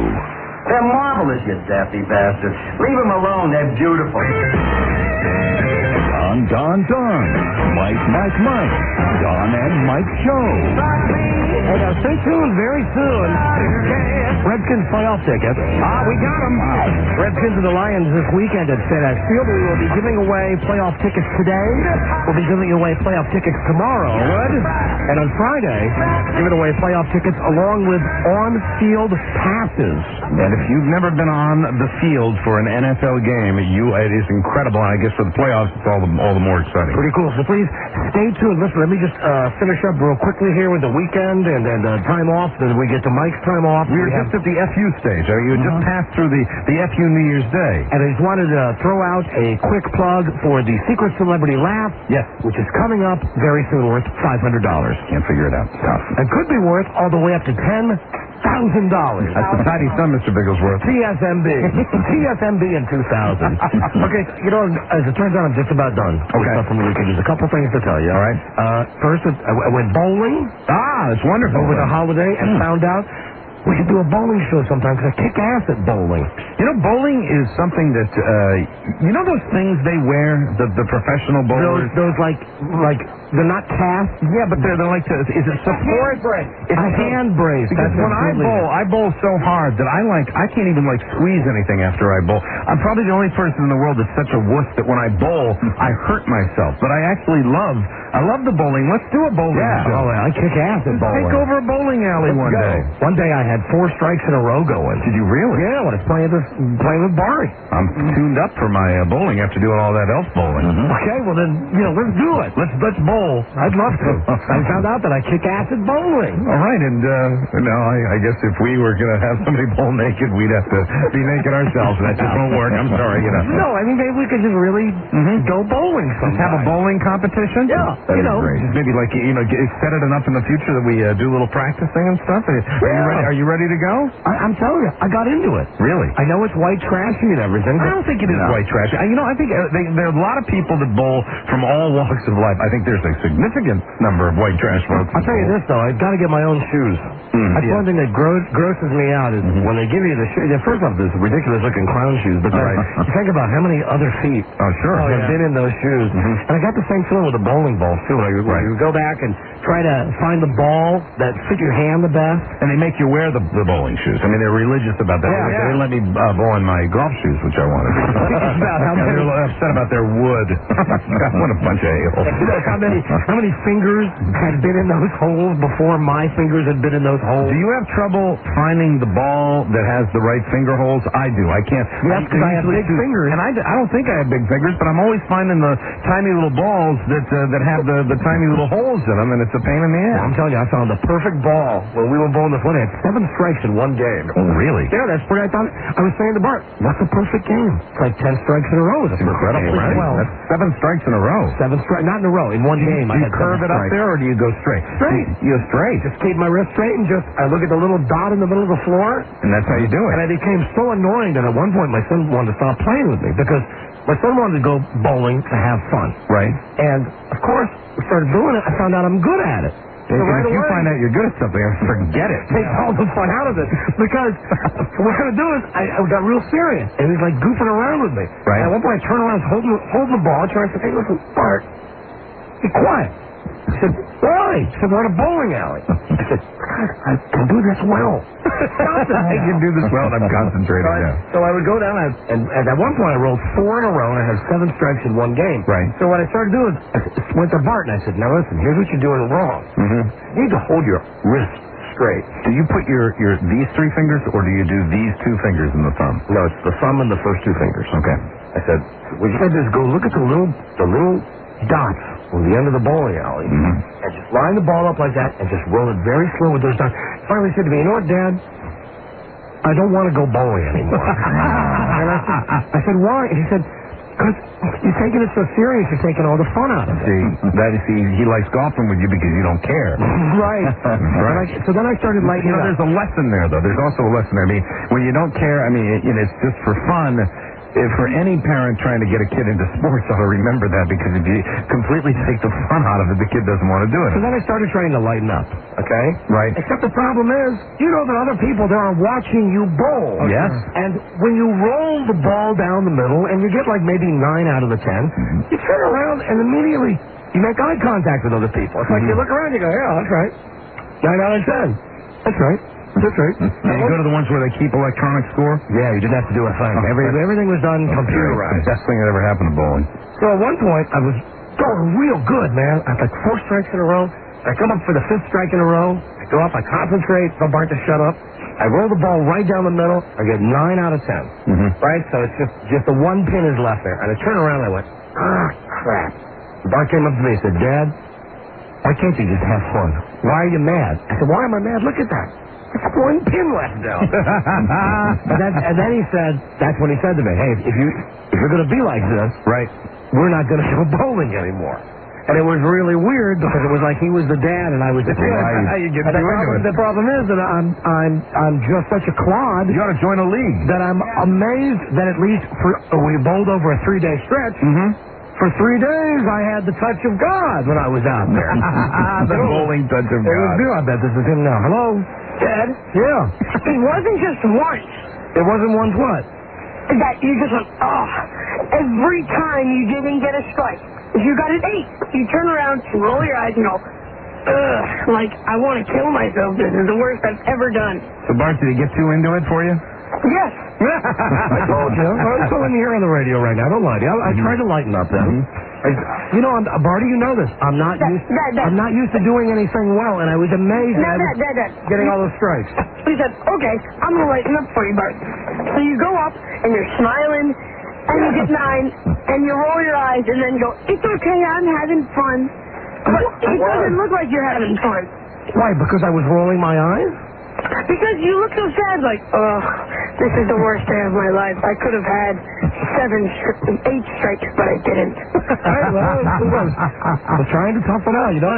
It's not very often that you've been to any kind of an athletic function, and I'm really stretching to call bowling athletic. Yeah, but, you know, it counts. But it's not often you've been able to go to any kind of an athletic function and actually see me perform adequately. Dad? Yeah. Wasn't it 7 strikes in the time we went, which was 2 games? I guess maybe it was 7 strikes in 2 games. No, hold on, no. It was in 2 games. No, it was 4 in one and 7 in the other. No, Dad, because you didn't get over 200. Well, maybe he's right. Kids. Whatever. Kids telling it like it is. Whatever. But you need I beat your ass, though. And it wasn't too nice when my dad's like getting competitive, like, yeah, good. Bring it, son. Bring it, son. One of the games we played, Bart was doing much better. You discovered that you have perhaps an aptitude for this game. Every time I didn't get a strike, he'd try to coach me, saying, Bart, keep your wrist straight. Don't curve the ball like that. Keep your wrist straight. I'm trying to be helpful. And I said, Dad, some people bowl differently. And he said, no, Bart, you're supposed to bowl this way. It was a nice experience. There you go. We enjoyed it. It's good. Bowling's a blast. Sure. All right, bud. I love you. Love you, too. I won't even mention putt-putt, then. Okay. Okay. Okay. Okay, I won't mention that. Okay, considering you cheated, bye. How did I cheat at putt-putt? He's gone. He's a little rat. Lots of athletic competition. Yes, there was. Putt-putt and bowling. That's right. The finest athletic competition. We also, just let me mention, we went to the movies. We went to On Any Given Sunday, which I thought was pretty good. Yeah. We went to The Talented Mr. Ripley, which I thought was so gay and sucked so bad. Oh, rats, that's what I wanted to say. We have to buy a new dog because my son got straight A's on his report card, and that was the deal we'd made with him. Yes, time to get is it medium, small, or large? That is up to him and Mommy to decide what kind of dog we're getting, but we're getting I can get you a great deal on a couple. We're getting a 3rd dog. What do you dog? I don't want, you mean your dog? Yeah, I'll sell them to you. I don't want your dog. How about I pay you? No, I don't want your dogs. I want well-trained dogs. Okay, just prepping my house for the, the socializing of the season. I just found evidence of, of things that I didn't know. One of the dogs snuck down into one of the corner rooms and just soiled the carpet a couple of times. Well, that's what dogs do. Yeah, it is what dogs do. My little dog took a crap last night. Yeah, I know. I just I picked it up with my hand today. Oh, how was the taste? It was salty. I picked it up just with my bare hands because it was all hard and stuff. It's like he had. Did you really pick up dog poop with your hands? Yeah. Wow. You're completely desensitized. Well, no, it was obvious he had laid the turd months ago. Well, like early last evening, and I found it very early this morning when I got up for carpool. But sometimes that's deceiving. It'll look hard from the outside, and then you'll crack through to the soft, chewy center. You have to be extra careful. How many licks does it take to get to the center? The dog turd pop. Nasty stuff right there. Very, very nasty. And I ended up the vacation by going back and having my finger operated on again. That looks like it's a minor surgery. Yeah, do you know what? That the doctor had put in my finger around Thanksgiving time. Poked through the skin. Nasty. Yeah, so I had to go back and have some more minor surgery. Is it done now? Is it finished now? It's done. There's a plastic pin in there now, not a metal pin in there now. That's good. So that was the end. So it was a good vacation. Oh, it's excellent vacation. Like I mentioned, couldn't wait to get back. Really could not wait. Yeah, it was a good vacation. I had a good vacation too. I really did. I was happy with it.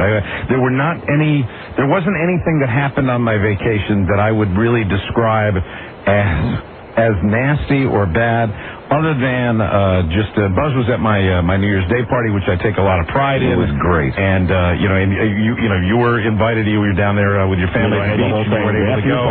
But you let me know early you weren't going to come, unlike others. Oh, can you hold off on this? If you're going to get into your whole thing here? Sure. I want to yell at one person a little bit. Rob, thanks for calling. Because, when you do send an invitation out that says regrets on it, it's always a real good idea to send your regrets the day after the party. The day after? All right. Thank you. I'm sorry. I was so sick. My wife didn't buy it either. Hello. We have to do a contest now.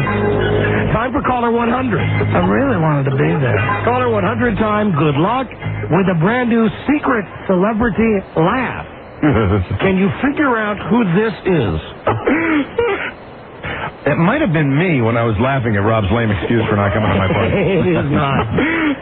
If you can identify that celebrity laughing, you'll win $500. All right. Good luck. Give you a shot right now if you're the 100th person to call the Rockhead. Mike Rockhead waiting to count the calls at 1-877-365-3636.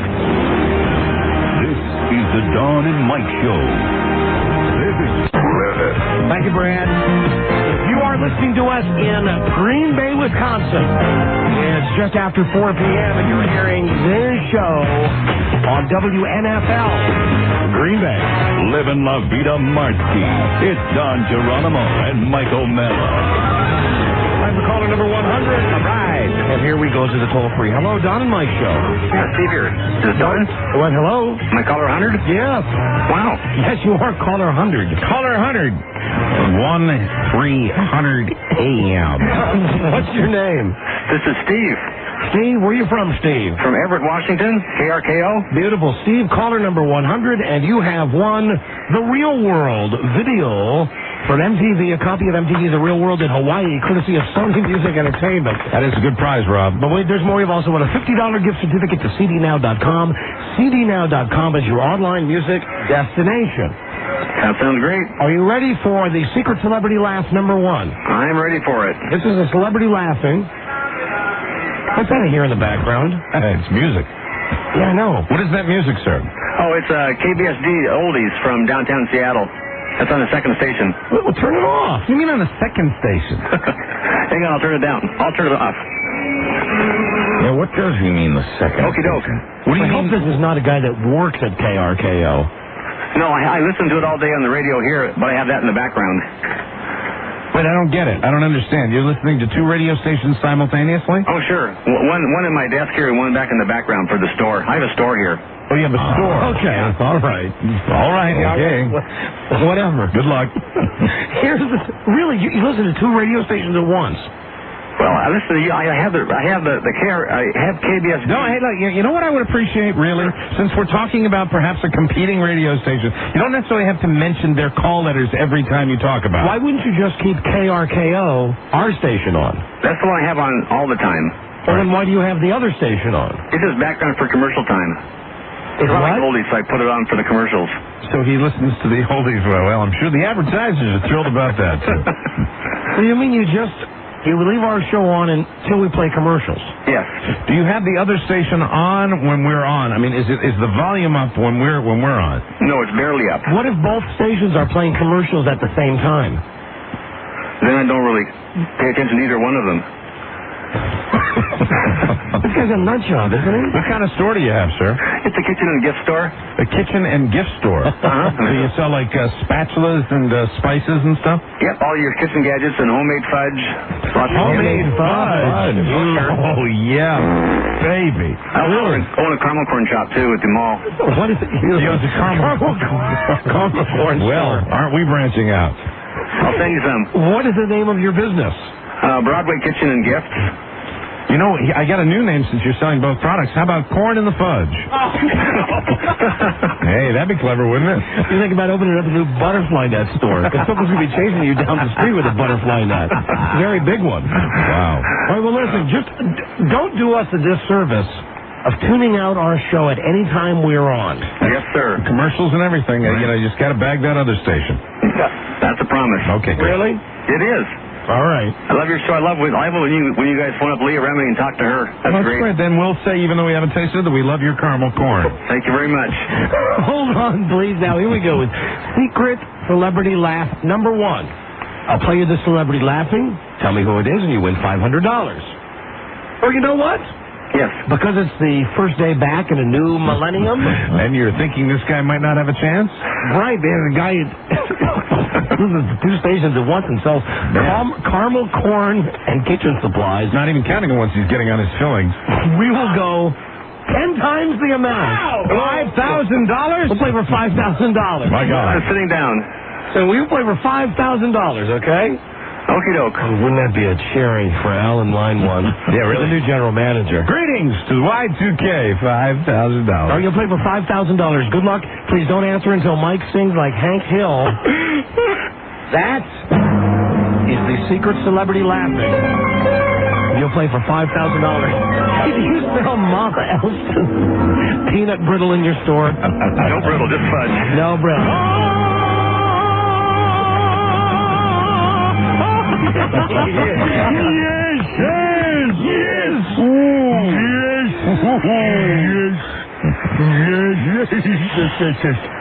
For $5,000. Oh, this has to make the new general manager so nervous. Absolutely. For $5,000, what is secret celebrity laughing? Who is it? I've got to go with your guest from last year, Don Knotts. Would you please repeat that? Don Knotts. Oh, no. We're sorry. Nope. Good one, though. Absolutely not. But remember, every guest a clue for you. Thank you, my friend. Thanks, Don and Mike. Now, what are you going to do with that other radio?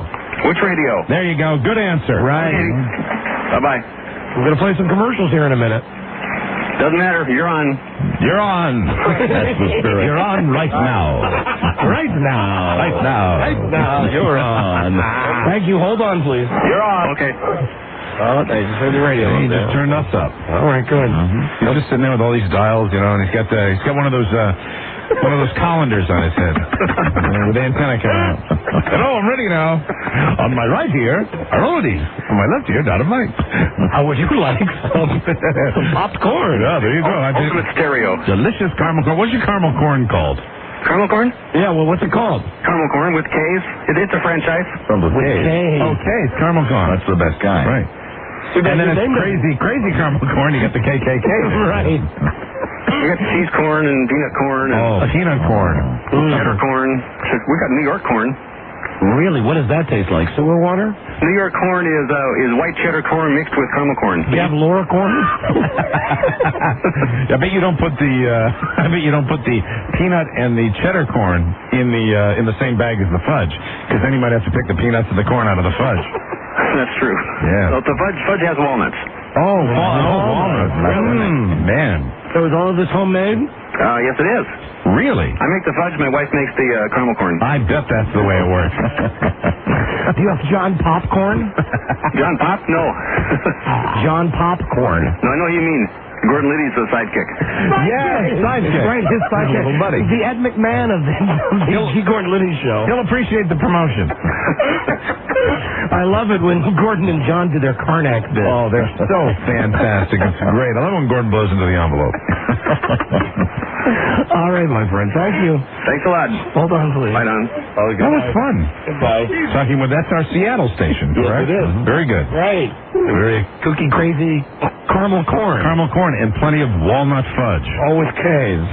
All homemade. Yum. Generally, I wouldn't trust a guy who makes his own fudge. I'd rather have mine mass produced at a factory somewhere where I'm pretty sure that they have stringent quality control. Yeah, but it's, if you go to those little stores, those boutique places they have in like resort areas where they make the fudge in the window, and you see. Yeah, maybe that's okay. No, except if there's a pierced eyebrow, then I won't buy the fudge. If somebody's making the fudge and they have a pierced eyebrow, I go away. Because somebody would pierce their eyebrow, probably those fingers are a little suspect. In Seattle, maybe if you go by the window of this guy's store, it's not just him sitting in like a metal bathtub making the fudge. Just gyrating around. What are you doing, making my fudge? Hello, Don and Mike show. Hey. Oh, hey. I'm trying to get Don and Mike to, I'm going to ask him what it takes to be like a jockey and everything. A jockey? A jockey, you got to be very short. And you have to be fearless because occasionally those horses will throw you. Do you guys work at WJFK? Yeah. Just around. Hey, why is Joan wearing sunglasses inside? Who? Joan, just Joan. I don't know. I'll ask. I just saw her walk by the window. Good question. It's a cloudy day. Well, you feel embarrassed if she's lost both of her eyes. I don't think Joan has gone blind. She's seeing okay? I've seen her walk around like 5 times with you. You got sunglasses on. I'll tell you, when I wear sunglasses during the middle of the day, inside, indoors, there's only one reason. Too much night. Hello, Don and Mike show. Hey, Don and Mike, how are you? Hey, buddy. Hey, what's going on? Welcome back. Thank you. Just wanted to tell you, the guy from Everett, Washington, you're stationed up in Everett, Washington. I travel for a living, and I pick you guys up in Portland and Seattle and Boise and Salt Lake City and Reno and Sacramento. Hey, hold on. Let me tell you. You just reminded me of something. When I was on vacation last week, I was schooling around the dial, spinning around the dial. You know that station that we're on in Iowa? Mm-hmm. Let me get the list of the stations here, because this is an important announcement. Station 1630. Yeah. KCJJ. KCJJ. God damn, that station has a killer signal. I think it's like 100. You picked up that station? It's like 100,000 watts. You picked up that station in Iowa? In Ocean City. Wow. I picked up the station from Iowa. That's incredible. In Maryland. That's like some sort of new record. And the signal came in better than the Ocean City station. Next thing you know, you're going to get our Moscow affiliate. Because the Ocean City station's at 1590. Right. And I went down the dial a little bit to 1630, and it came in louder. Wow. And clearer. It's pretty amazing. So I was listening to the show, I was going back and I was hearing the show on the Baltimore station, on the Ocean City station, then picking up at the Iowa station. And when I was listening on the Iowa station, they were running commercials for Dennis Murphy's Christmas album. Here comes Just Joan. No, Just Joan. Why are you wearing sunglasses, Just Joan? Joan is one of the ladies that works here. I'm wearing sunglasses because I cannot see the broadside of a barn without glasses, period, and my daughter drove off with them in the car this afternoon. Simple explanation. We are all very much relieved. Well, you have not lost your eyesight, Just Joan. Oh, heck no. And how's everything working around the building with the new man in charge? Everything going smoothly? Very, very smoothly. Very good. So you're not just trying to be cool? No. Oh, God, no. Although it works. It does work. You might get sympathy around the building if you kind of like just tap your way down the hallway. You know? think so? Yeah. I don't. You know, you could use Bobby's daughter's dog. Yeah, that's right. There's a dog in the building. Yeah, absolutely. I'd bring my dog in. That's great. This little can? Okay. Little can. All right, bye, Joan. Thank you. Bye, Joan. She wasn't too anxious. That's a dead run out of this That's studio. the first time Joan has ever been on this show. Very exciting. I had to chase her. I caught up to her in the stairs, and she was going, no, no, no, no, no. You know that today, when I came into work, I was down the hall talking to some people. I come back, and Mike had come in between the time that I had left the office, and Mike was sitting there having lunch. Yeah. And I was talking to Mike, and Mike had his lunch on the coffee table. Lay it out. Oh, this is just, papers and everything. French fries. We're talking, and he's eating, and all of a sudden, a dog came into our office and started to eat the food. Yeah, and I was very, very charitable with my food. I love that. When I'm up there, from the one moment I have, and the doggy comes running in, and then the dog owner Samantha came in a little later on, and I gave the dog a French fry, and I said, "Oh, here's a French fry," and the dog promptly spit the French fry out right next to my hamburger. And has anybody guessed yet? Yes, my resolution for Y2K was to eat better. It was the weirdest thing, though. Very strange. You're a cute little dog. We were just sitting there talking, and he was eating, and all of a sudden the dog walked into the office and started eating your food. I don't remember what the dog's name was, but it was a sweet dog. It's Max the dog. Max the dog, he right. spent most of the New Year and also the week between Christmas and the New Year here, and I've trained him to get up in chairs. My big trick was to make him sit in John Pop's chair when John would come up to his office. Sweet dog. I like that dog. Good little boy. I just didn't want him eating my food. Hello, Don and Mike Show. Hello. Hello there. Hi, it's my birthday today. It's what? It's my birthday today. Oh, I just stifled a hell of a burp. I really did. How old are you today? 25. 25? 25? You sound younger than 25. No, I know, but I'm 25. Baby. Uh-huh. Sounds kind of an airhead. Anybody ever refer to you as a dit? No. You ever been I'm called? very smart. You ever been called Bubbles? No. You sure? Uh-huh. What do you do for a living? I'm a stay-home mom. Stay-at-home mom. Okay. Yes, I take care of 3 other children. That are they yours? No. Oh, so you do a little daycare on the side? Yeah. How many babies have you squeezed out by yourself? 2. 2. So you have a total of 5 children that you supervise? Mm-hmm. Do you pay close attention to them? What? Do you pay close attention to them? Yeah. Like, say someone's speaking to you. Where are the little bastards right now? Well, they're watching TV right now. The babysitter's on. Okay, beautiful. So you had just a moment to call, and you would like to be spanked. Oh, yeah, definitely. What are the kids watching, Springer? No, they're watching Comfy Couch. Comfy Couch. Who is the celebrity you think you most resemble? Oh, my gosh. Oh, well, my boyfriend says Tia Carrera. Boyfriend. So there's not a mister? No, not yet. My fiance. Oh, it's your fiance. Do you really have a ring? Yes, I do. He gave it to me. Did he father both the children No, out of wedlock? Just one. Just one of them. Just one. Where are you calling from? Waldorf, Maryland? What? Are you calling from Waldorf, Maryland? That's just a hunch. No, I'm not. Why? Where are you calling from? Well, I'm calling from, I'm listening on KCJJ. Oh, in Iowa. Iowa. Okay. Do you know the name of the father of the first child? Yes, I do. You still keep in contact But with I don't talk to him, no. Oh, you don't talk to him? No. Okay. But my boyfriend is pretty much the father of both of them right now. He treats them very well. Because this could be the biography of any young girl walking the streets in Waldorf, Maryland as we speak I right agree. now. I agree. Babies having babies, Don. Well, no, I'm not a baby having babies. I'm 25 today. You're 25 today. There's no need to get snippy with me. I'm sorry. It's your birthday and all. We don't want to ruin that. No. That's the last thing we'd want to do. Uh-huh. That's great. So you got the little bastards in front of the TV. Yes. And the other children, are they other children from other fathers, or are they? What do you mean? No, what do you mean? Well, you said you supervised 3 others. Is it kind of a formal? I mean, do you get paid for that, or is it? Oh yeah, I get paid for the 3 other ones I said. Okay, terrific. They're friends of mine. Who do you think you look like? Did you ever tell us? My boyfriend says I look like Tia Carrera. Oh, Tia Carrera, right? The girl in Wayne's World. What are the ages? Girlfriend. What are the ages of the children you supervise? Just out of curiosity. 3, 2, and 7 months old. 17 months old, sorry. And yours are? 2 and 4. Ooh, lots of little bitties. 2 and 4. Wow. Yeah. Well, who's watching them now? The TV? Yeah. Well, I don't do this all the time. It's just my birthday. Is the 17-month-old? I'm always with them all the time, though. Is the 17-month-old sleeping by any chance? No, she went home. Oh, she went home. She drove herself home. She walked, Don. Come on now, they can't drive. Are you out of the business for good, or occasionally do you still whore on the side? Oh, excuse me? No. No, my fiance might be listening, so you watch out with now, it must be new because you're still in that habit of saying boyfriend.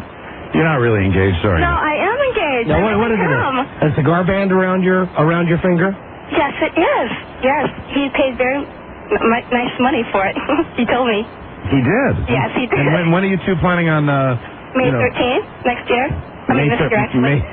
Rob, don't shake your head like that. Rob doesn't believe you. You don't believe me. You don't believe me. Yeah, he doesn't think you're going to get married. I swear on my grandfather's grave, I ain't going to get married. Is your grandfather still alive? No, I wouldn't be saying on my grandfather's grave. Well, it means nothing to... Well, what does it mean to swear on his grave? He's already dead. Oh, no. You got to swear on somebody alive. No, I do. Hey, tell me something. When you first met your boyfriend, fiance, how much did you charge him? Was that a $25, $50, Nothing. $100? I gave it off to him for free. Oh, you gave it to him for free. Yes. So I guess after May, you'll be one big happy family. Yes, I think. And he'll be the dad. And do you have a good relationship with him? Yes, I do. Okay, so there are 4 children who are watching television now. Yes. Right? Yes. Not like the usual 5 because the 17-month-old walked home. Well, she lives just down the street. Oh, she lives just down the street. That's a short walk. Sure. She knows her way. That's great. No.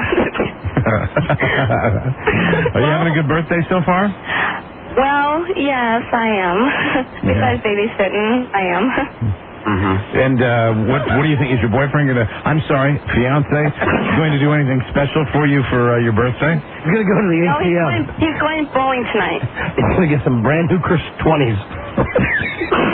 Bring him home tonight. No, he's going bowling tonight. Bowling? Going bowling on your birthday. Yes, he's going to. He's on a league. Oh, all right. He's on a bowling league. All right. Will he be home early enough to give you, what you really want? No, he won't. I'll be asleep. Oh, okay.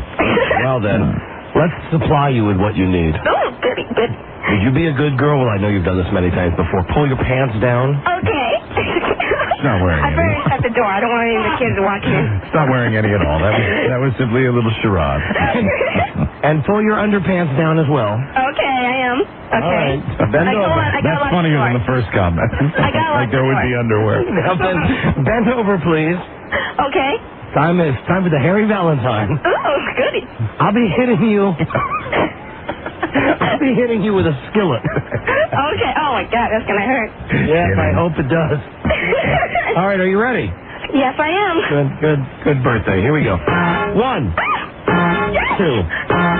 3, 4, 5, 6, 7, 8, 9, 10, 11. What was that? Oh, yes. You say harder? Oh, yes. Harder? 12. Yes. Mike? Okay. All right, I'll be using my bare hand for the baby who had some babies, okay?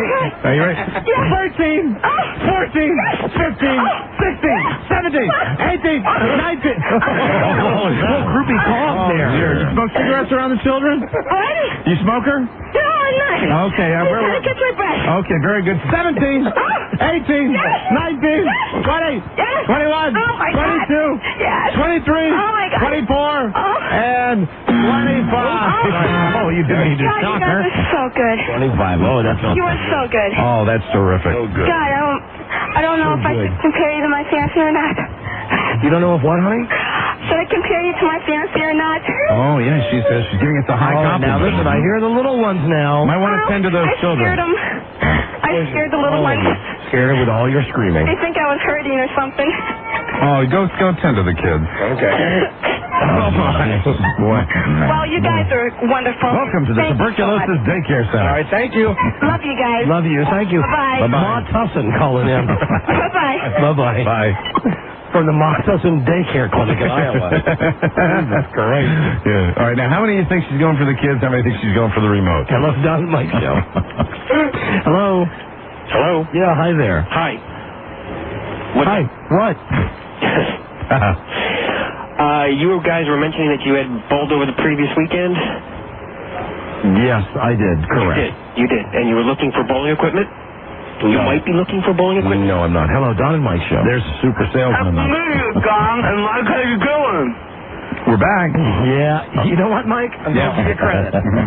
2 hours to the minute. Remember 2 hours ago? Yes. When you said about 2 hours from now, This it's is all true. going to come crashing down? This is true. It's back. This has been the sequence of calls where it's happened. This is how you know you're back at work. Oh.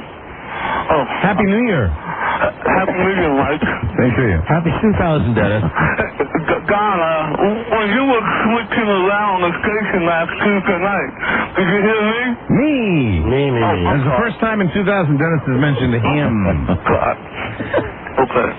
Dennis, shouldn't you be down here today giving us our Christmas presents that you never gave us? You said to give it a couple of days because you got to get your feet back in order.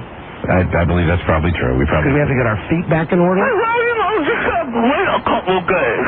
Okay. Did you? I'm saying I think that sounds like something you would say, but I don't remember. I think maybe specifically. I think maybe what he said when he called up on our last show before Christmas that he wanted to bring the presents down. And I'm sure I said, don't come down the first day we get back. Yeah, I believe right. A couple of days to get our Can I come down on Monday?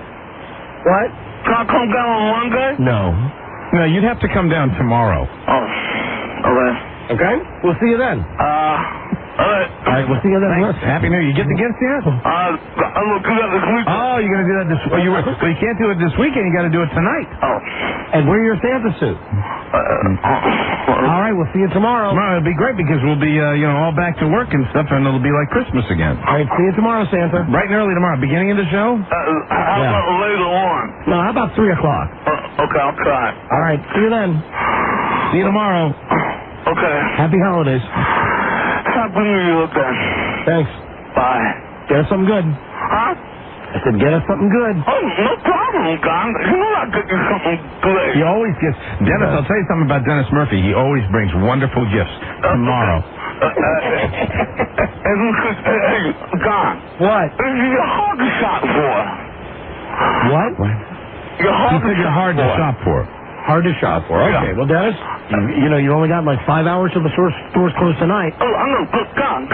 Dennis, I have a question, right? less talking, more shopping. Okay. All right, goodbye, Dennis. See you tomorrow. Hey, Dennis? See you tomorrow. Dennis, I just want to say one thing about the gift. Please do not get me a golf shirt, okay? I know because you have a little bunker of golf. No, I just don't want you to get me a golf shirt. That's all.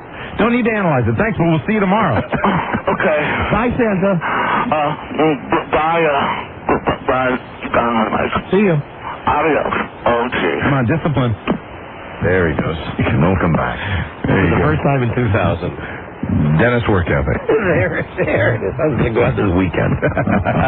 Yeah. What he was going to do is come in Monday and go out Monday afternoon. Yeah. That's our Dennis. Right. Santa Claus. Hello, last call. Don and Mike show.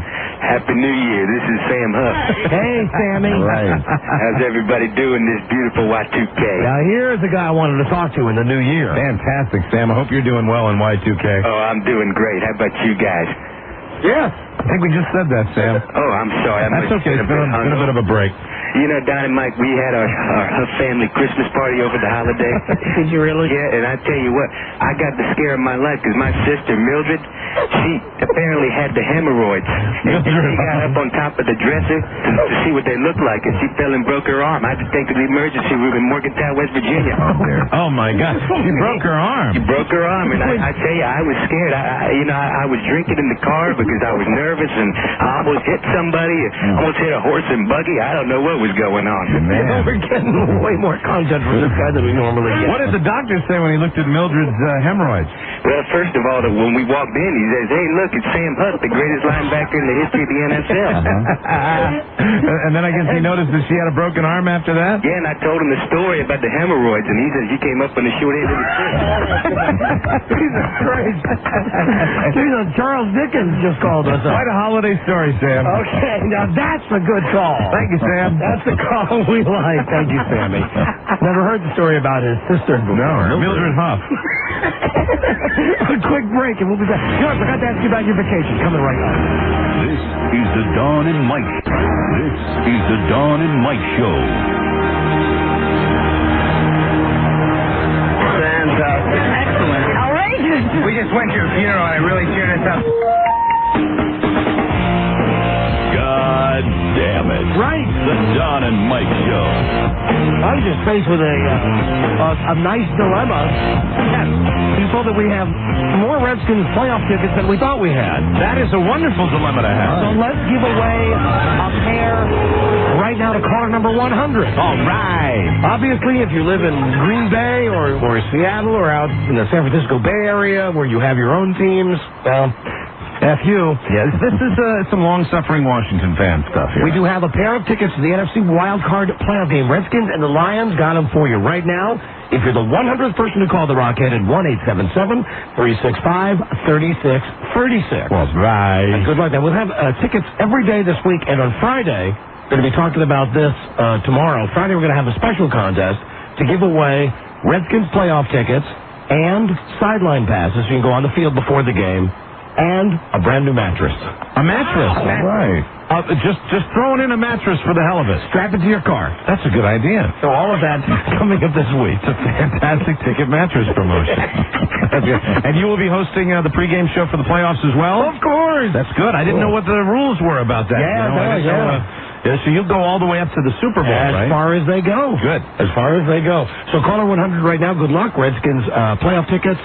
Your holiday, my friend. My holiday uneventful, basically. It really wasn't that big a deal until, of course, my New Year's Day party, which is the second annual, and it's the one that I really, I spent a lot of time preparing for it. I get real excited about it, and I cook for, I really do. I know you do. For 70 people, and I'm very proud of that fact. And let me just, I know it bores you to talk about cooking, but I'm going to tell you what I do to make my world-famous lobster stew, okay? This is what this involves, all right? Okay. This is the steps. All right, it's a 3-day process. All right, you have to go down and you have to buy the lobsters. I buy the lobsters fresh, and I hand pick the lobsters. Why are you staring at me? And I go down because I'm explaining to you what I do. I mean, I'll look at Rob. No. You can explain. I'm used to. Well, you're sitting up erect right now. It's my time to talk about my holiday, and I normally, like, if you're going to call on me to do something like this, I normally perk up a little bit. Well, you're way perky. Okay, let me sit back. There you go. Dad! There you go. So let me tell you about this. Let me tell you about this lobster. So what I do is I go all the way down to Annapolis, and I hand pick the lobsters. Because I don't want to get the ones that are lying on their back and looking kind of, gray-eyed and a little. I like to get the ones that have their tails full of life. That flap their tails when you pick them up. But I got there late because I go via Atlantic City with my brother-in-law, and we had kind of a late night. That trip? Yeah, made that trip with him, and we had kind of a late night, and so we didn't get there till about 5 o'clock. Well, by that time, it was a little tougher than usual picking out the lobsters, but I pick out the lobsters and I get the ones I like, and then I take them home, and you can't let them sit overnight because if they die, you can't use them. They're bad. They cannot be cooked. So you put them in a sink or something? I actually take them and I put them in a big box, and they lined it with plastic, and then they put newspaper and ice on them, and to keep them for the trip. But it took me a long time. In water? Well, of course they're supposed to be in water. That's why you have to cook them. But I mean, you can't transport them in water. So on your way. Normally transport, even if you're going to fly them, you put them in dry ice. You keep them in ice, and so but it's a delicate little thing. And it has to be done. Okay, I'm with you. I didn't know that. So I take the lobsters and I go to the seafood place, and it starts out. Last year was real easy. Last year there were tons of lobsters. They looked like they'd just gotten off the plane. They looked fresh. They all they all still have their little airplane headphones on. No, they were all ready. How you doing, Mike? This year it was Slackers Central because I'm buying a lot of lobsters. How many lobsters do you have to buy for 70 people? For 70 to make this stew, about 20 lobsters, and not big ones, little ones, the little pound and a quarter. Wait, cheaping out there. No, I'm not cheaping out. No, I'm not. I'm cheap. Last year I bought 15 of them. Last year I upped it by 5. So you're like Jesus. You feed 70 people with 20 lobsters. Well, in a lobster stew, you're not, and I'm serving other food, so it's not like I'm cheaping out. No. Could I have put more lobsters in the stew?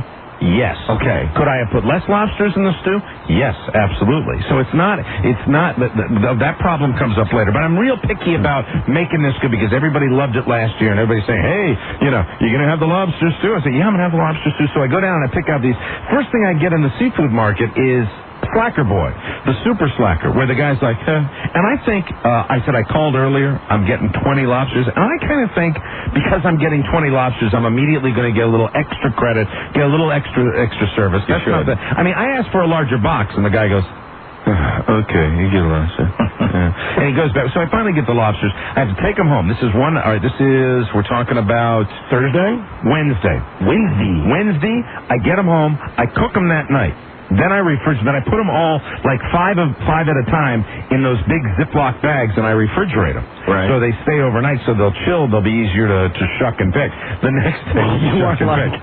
I just want people to get some idea of what I go through to throw this little shindig. And I put them in the little individual Ziploc bags. Like a mass murder that you commit here. It's not, with these guys, with these lobsters. Let me tell you, that's the one. And my daughters were both, when I got home, they were both curious about the lobsters. Afraid and curious. And I held them up, and then I said, put the children to bed because I'm going to murder them now. And You're like the Hitler of lobsters. It's not a good feeling because those lobsters were looking for one named Schindler in bed. I actually cooked all of them simultaneously. I put all of the lobsters in one giant pot, this huge pot that's normally doubles as a turkey fryer, and I put them all in the pot, and then so the ones at the bottom, usually that's when the water's boiling, and it's real quick for the ones at the bottom.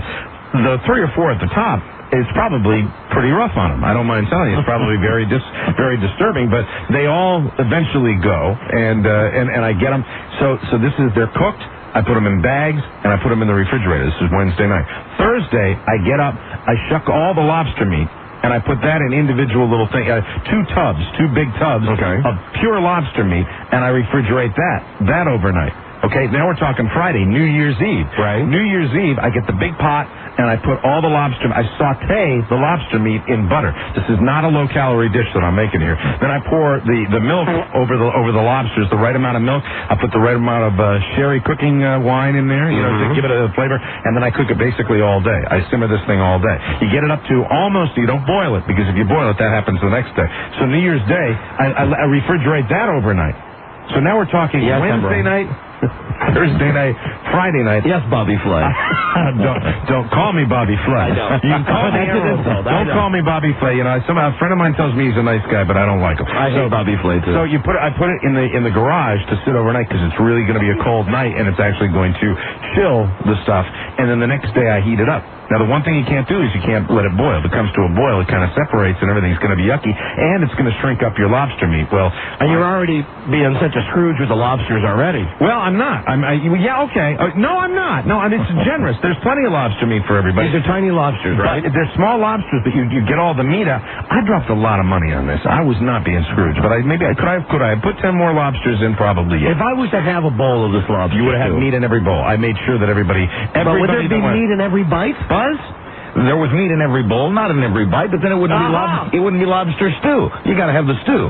I'll make it for you. I'll bring in a batch. You'll great. I will make it special for you, and I'll bring it into the station. You can take it home, heat it up, and you tell me if you don't think it's one of the best things you ever taste. Heaven. But I went up to take a shower, and I come back downstairs, and yes, I cooked without a shower. Okay, I'm sorry. I did some cooking without my final preparations for having people come over. Okay. You gave me that look. No, I saw that. I've been going 3 weeks, but I still saw that subtle look that said, you're going to say something about my hands were raw. I washed them so much before I prepared. I even used rubber gloves. Okay. I used latex gloves for some of the food preparation. That's good. So I come downstairs and I walk in, and by this time I've got some of I think my mother-in-law was over, and everybody's running around, and I see the pot with the lobster in it, and it's going... They let it come to a boil. I can't take a 20-minute shower without it coming to a boil. So that decreased the lobster meat, but everything was fine. It was wonderful. And Buzz, you will tell. Oh man, this stuff is great. You really could go on television as a chef. I cooked 3 dishes. I cooked lobster stew for 60 people. I cooked Louisiana barbecued shrimp. Which was did you hear that? It was all great. Sure. I'm just telling you and Rob. But you at least, had the decency, really the common decency to call me, not to call me, just to tell me that you were going to be down at the beach and you were going to come to the party, not like Rob, Rob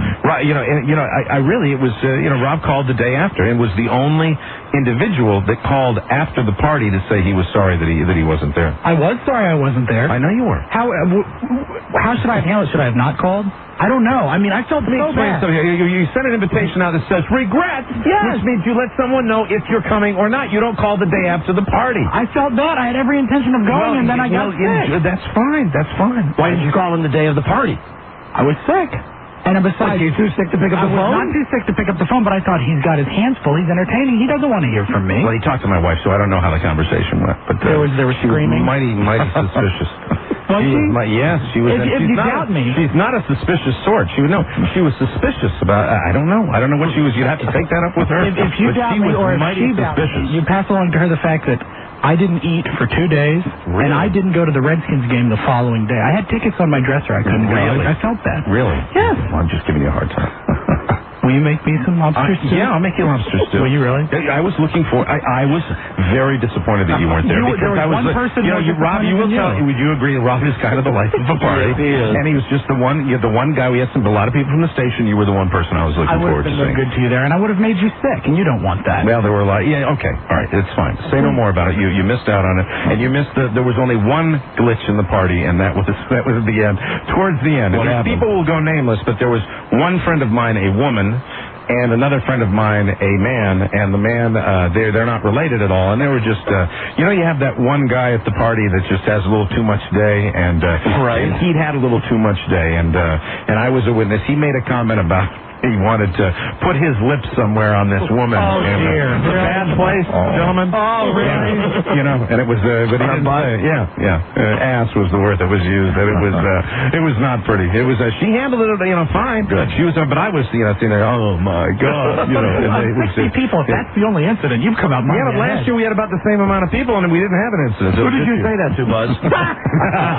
Everyone. But it was great, and it was fun, and everybody had a good time. It was the high point of New Year's. I also had everybody over for Christmas Day, and my brother-in-law and sister, excuse me, had people over for Christmas Eve, and I got something in my throat. And it was really, I salivate when I'm talking about lobster stew. Yeah, I noticed that. I'm going to make it for you. I know that you're not into gourmet stuff, but I think you appreciate fine cuisine, and I'm gonna. No, I'm not into gourmet stuff at all. But it was really, you know me, caveman me. I'll just bring you a piece of mutton. I'll bring you a turkey leg. And other than that, it was a fantastic holiday. I had a great time. I did not have any. I'm trying to think if there were any significant altercations of any kind. Really? And I do not believe there were. It was a very nice Christmas. Everybody came over to our house the night before. We went to my sister-in-law's house. We moved into a new place, and it was peaceful. We met my other brother-in-law's new woman who came from Asia, and it was.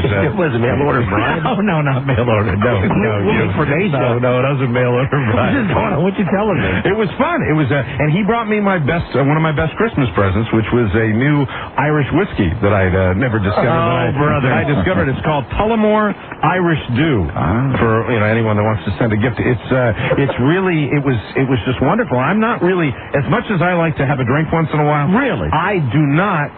I'm not a whiskey drinker, but this was just very pleasant on the palate, and it was a full bottle on Christmas Day, and we don't have any anymore. Oh, really? So it was pretty yummy. I actually went out and bought a bottle of it after that by myself. You're on the second bottle now. Yeah, but I haven't opened either one of the second or the third bottle. Brother, I don't like it though. But Merry Christmas and Happy New Year there. Caller 100 time right now. Hello, Don and Mike show. Hi, Don and Mike. How you doing? Doing great, thank you. Who is this? This is Mrs. Frank. Mrs. Frank? Yeah. Mrs. Frank. Or Mrs. Barney Frank. No. There is no Mrs. Barney Frank. I have a wife. Right. Come on. I know he does. Listen, am I the 100th caller? Yes, you are. You are the 100th caller. And you have won a pair of tickets to the NFC Wild Card Playoff game this Saturday. This Saturday? Right. It's Saturday, Ollie. How old are you, my love? Oh, you don't really want to know. Oh, you want a game to guess how old this lady is? Let's have a little game here. Every what? I'm going to guess. Yeah. She's 55. I'm going to say she's 65. Buzzy? I'll say 60. I'll take it. I'll say 62. 62. Robbie, you want to play? Yeah. How old is she? 70. How old are you, honey? How old, honey? How about 79? You're 79? Yeah. Oh, my God. Rob, you're the big winner. Fantastic. Robbie, you're the big winner. That's terrific. Yeah. Listen. Oh, I'm so excited. Baby, get in your horseless carriage this weekend. Come on, boys. Go to the NFC Wild Card Playoff game this Saturday, courtesy of 1-800-Mattress. If you need a new mattress, call 1-800-Mattress. Call 1-800 what? They're a great mercantile. 1-800-Mattress. You're nuts. I know. Thank you. Hold on there, baby. Huh? Hold on there. I'm holding on. I said hold on. I am. All right, Mama Soprano. Hold on a second. Enjoy your playoff tickets. We'll give away more in a minute. We'll be back right after this. This is the Dawn and Mike Show. Sports 1140 KHT. South Carolina. It's exactly 6 o'clock, and you're hearing this show on 98.1 WPEK-FM.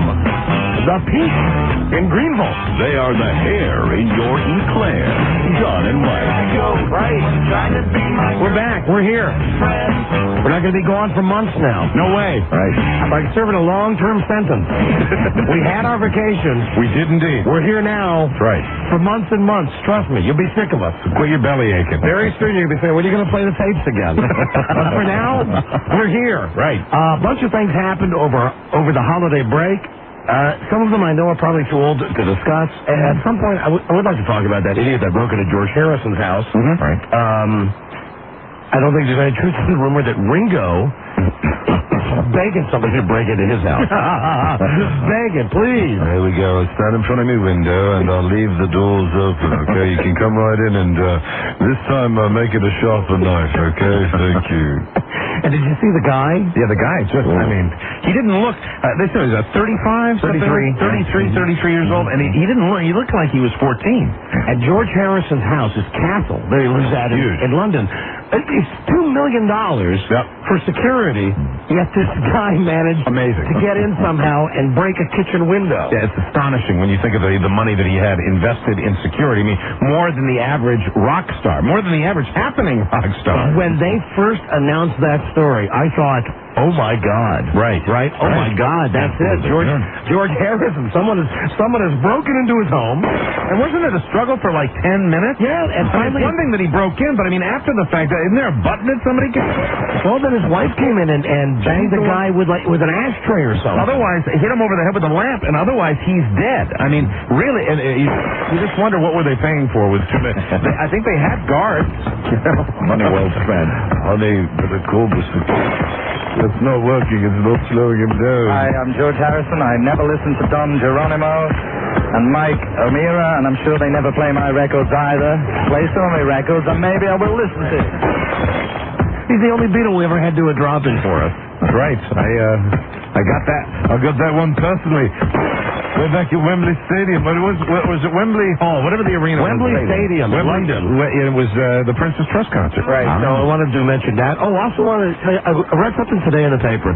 You know, all this political correctness crap, really, I've had it up to here. When today I read about the racial slur that one hockey player made to another hockey player. Oh, really? In today's Post, they had a story about some guy who plays for some NHL team, and he's playing against another team. And the guy on the other team was Canadian. Okay. So the guy knocks him down, and he says, "Ah, you stupid frog." Right. That's it. He called the guy a frog. Really? And the Canadian guy says, that is a racial slur. You're kidding. Against the French. Right. So there's the separation in Canada between the English... Robbie, give me the styled... no, I take it back. The sports from the Post today.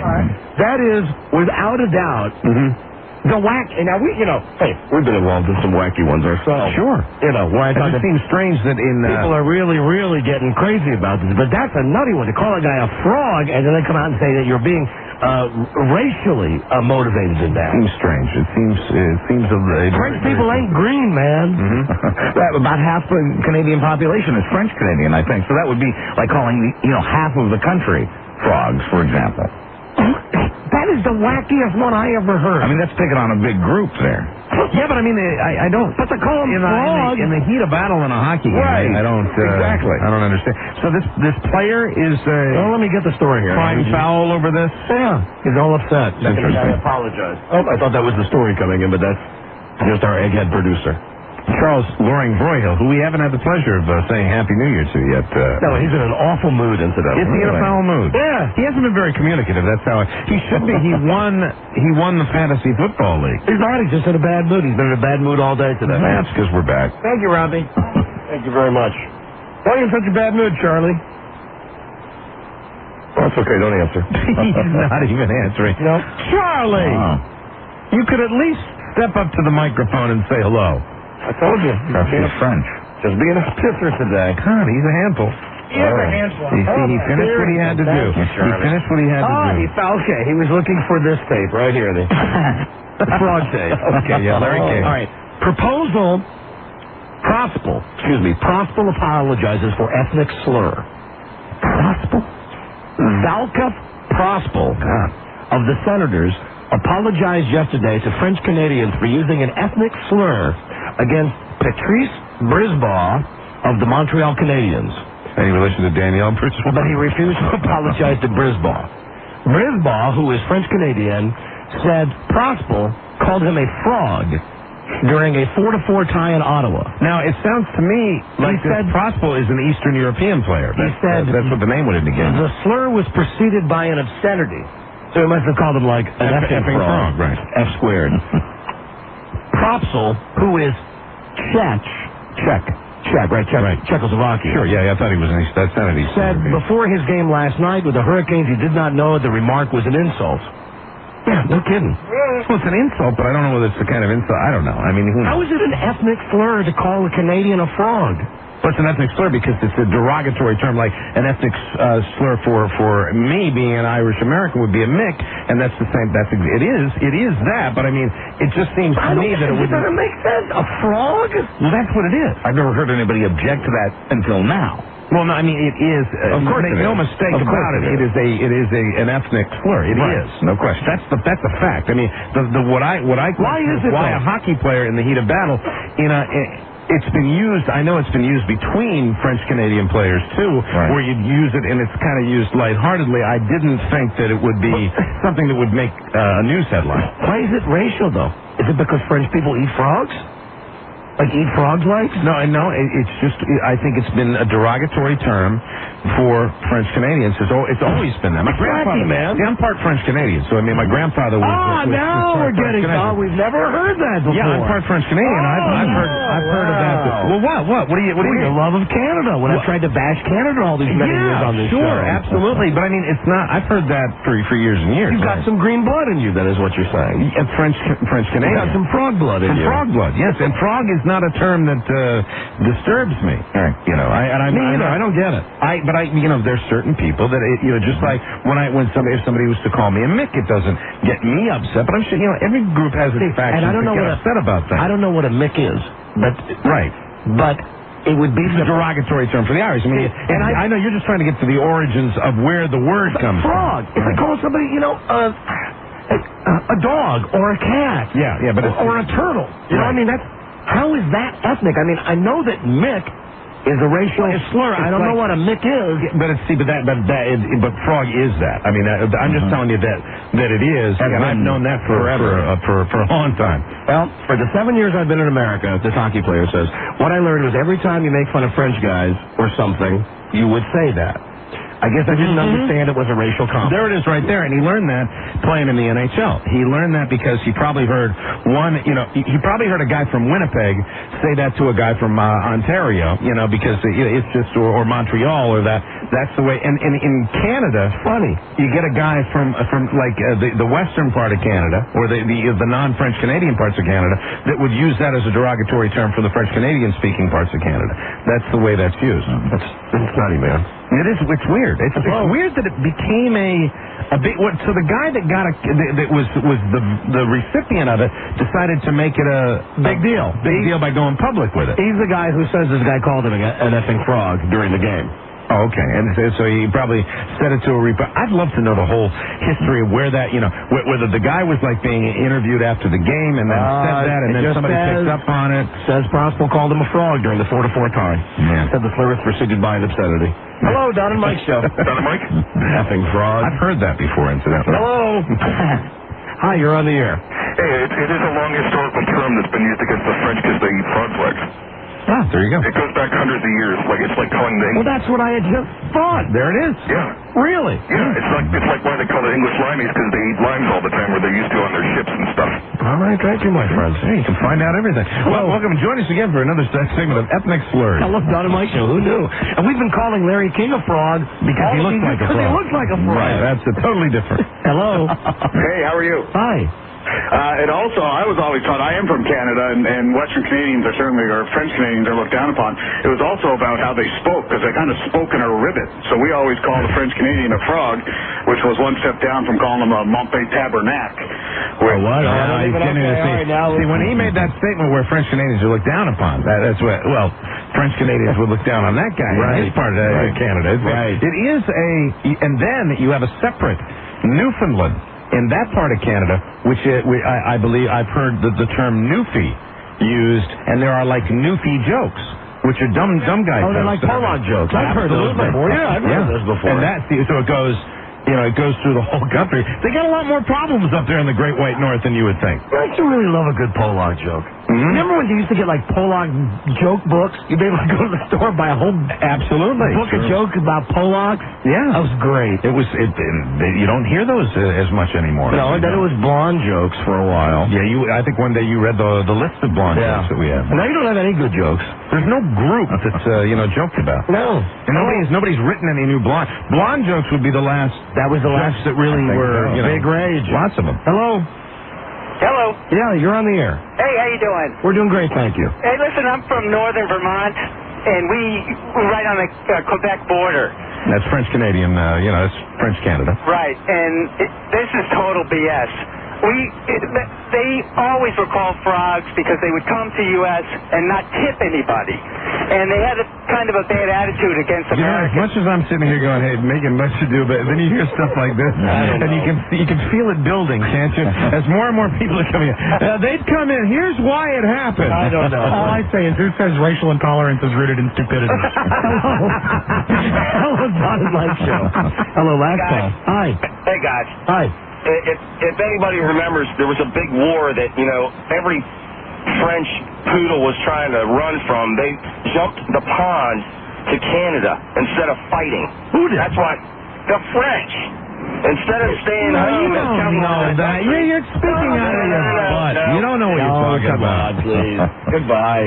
We're 6 versions. I had no idea that fags. Now we're fags. I had no idea. You call us fags? No, I called them fags. Who? The French. The French. Oh, this guy is just, it's coming out of somewhere. It comes from WW2. No, it doesn't. Yes, it does. No, it doesn't. All right, thank you. You're gay. You're gay. See, now you are calling us fags. Not that there's anything wrong with that, of course. As long as I've been living, the French have been here.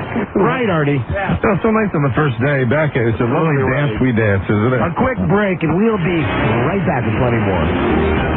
This is the Don and Mike Show. Sports 1140 KHTK. Your home of the Kings.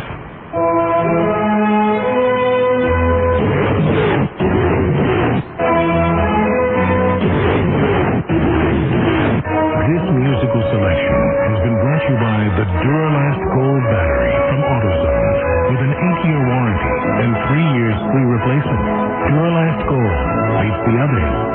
Cold. The Duralast Gold Battery. AutoZone. He's a bitch, or he's a nasty guy. He's just a guy having fun.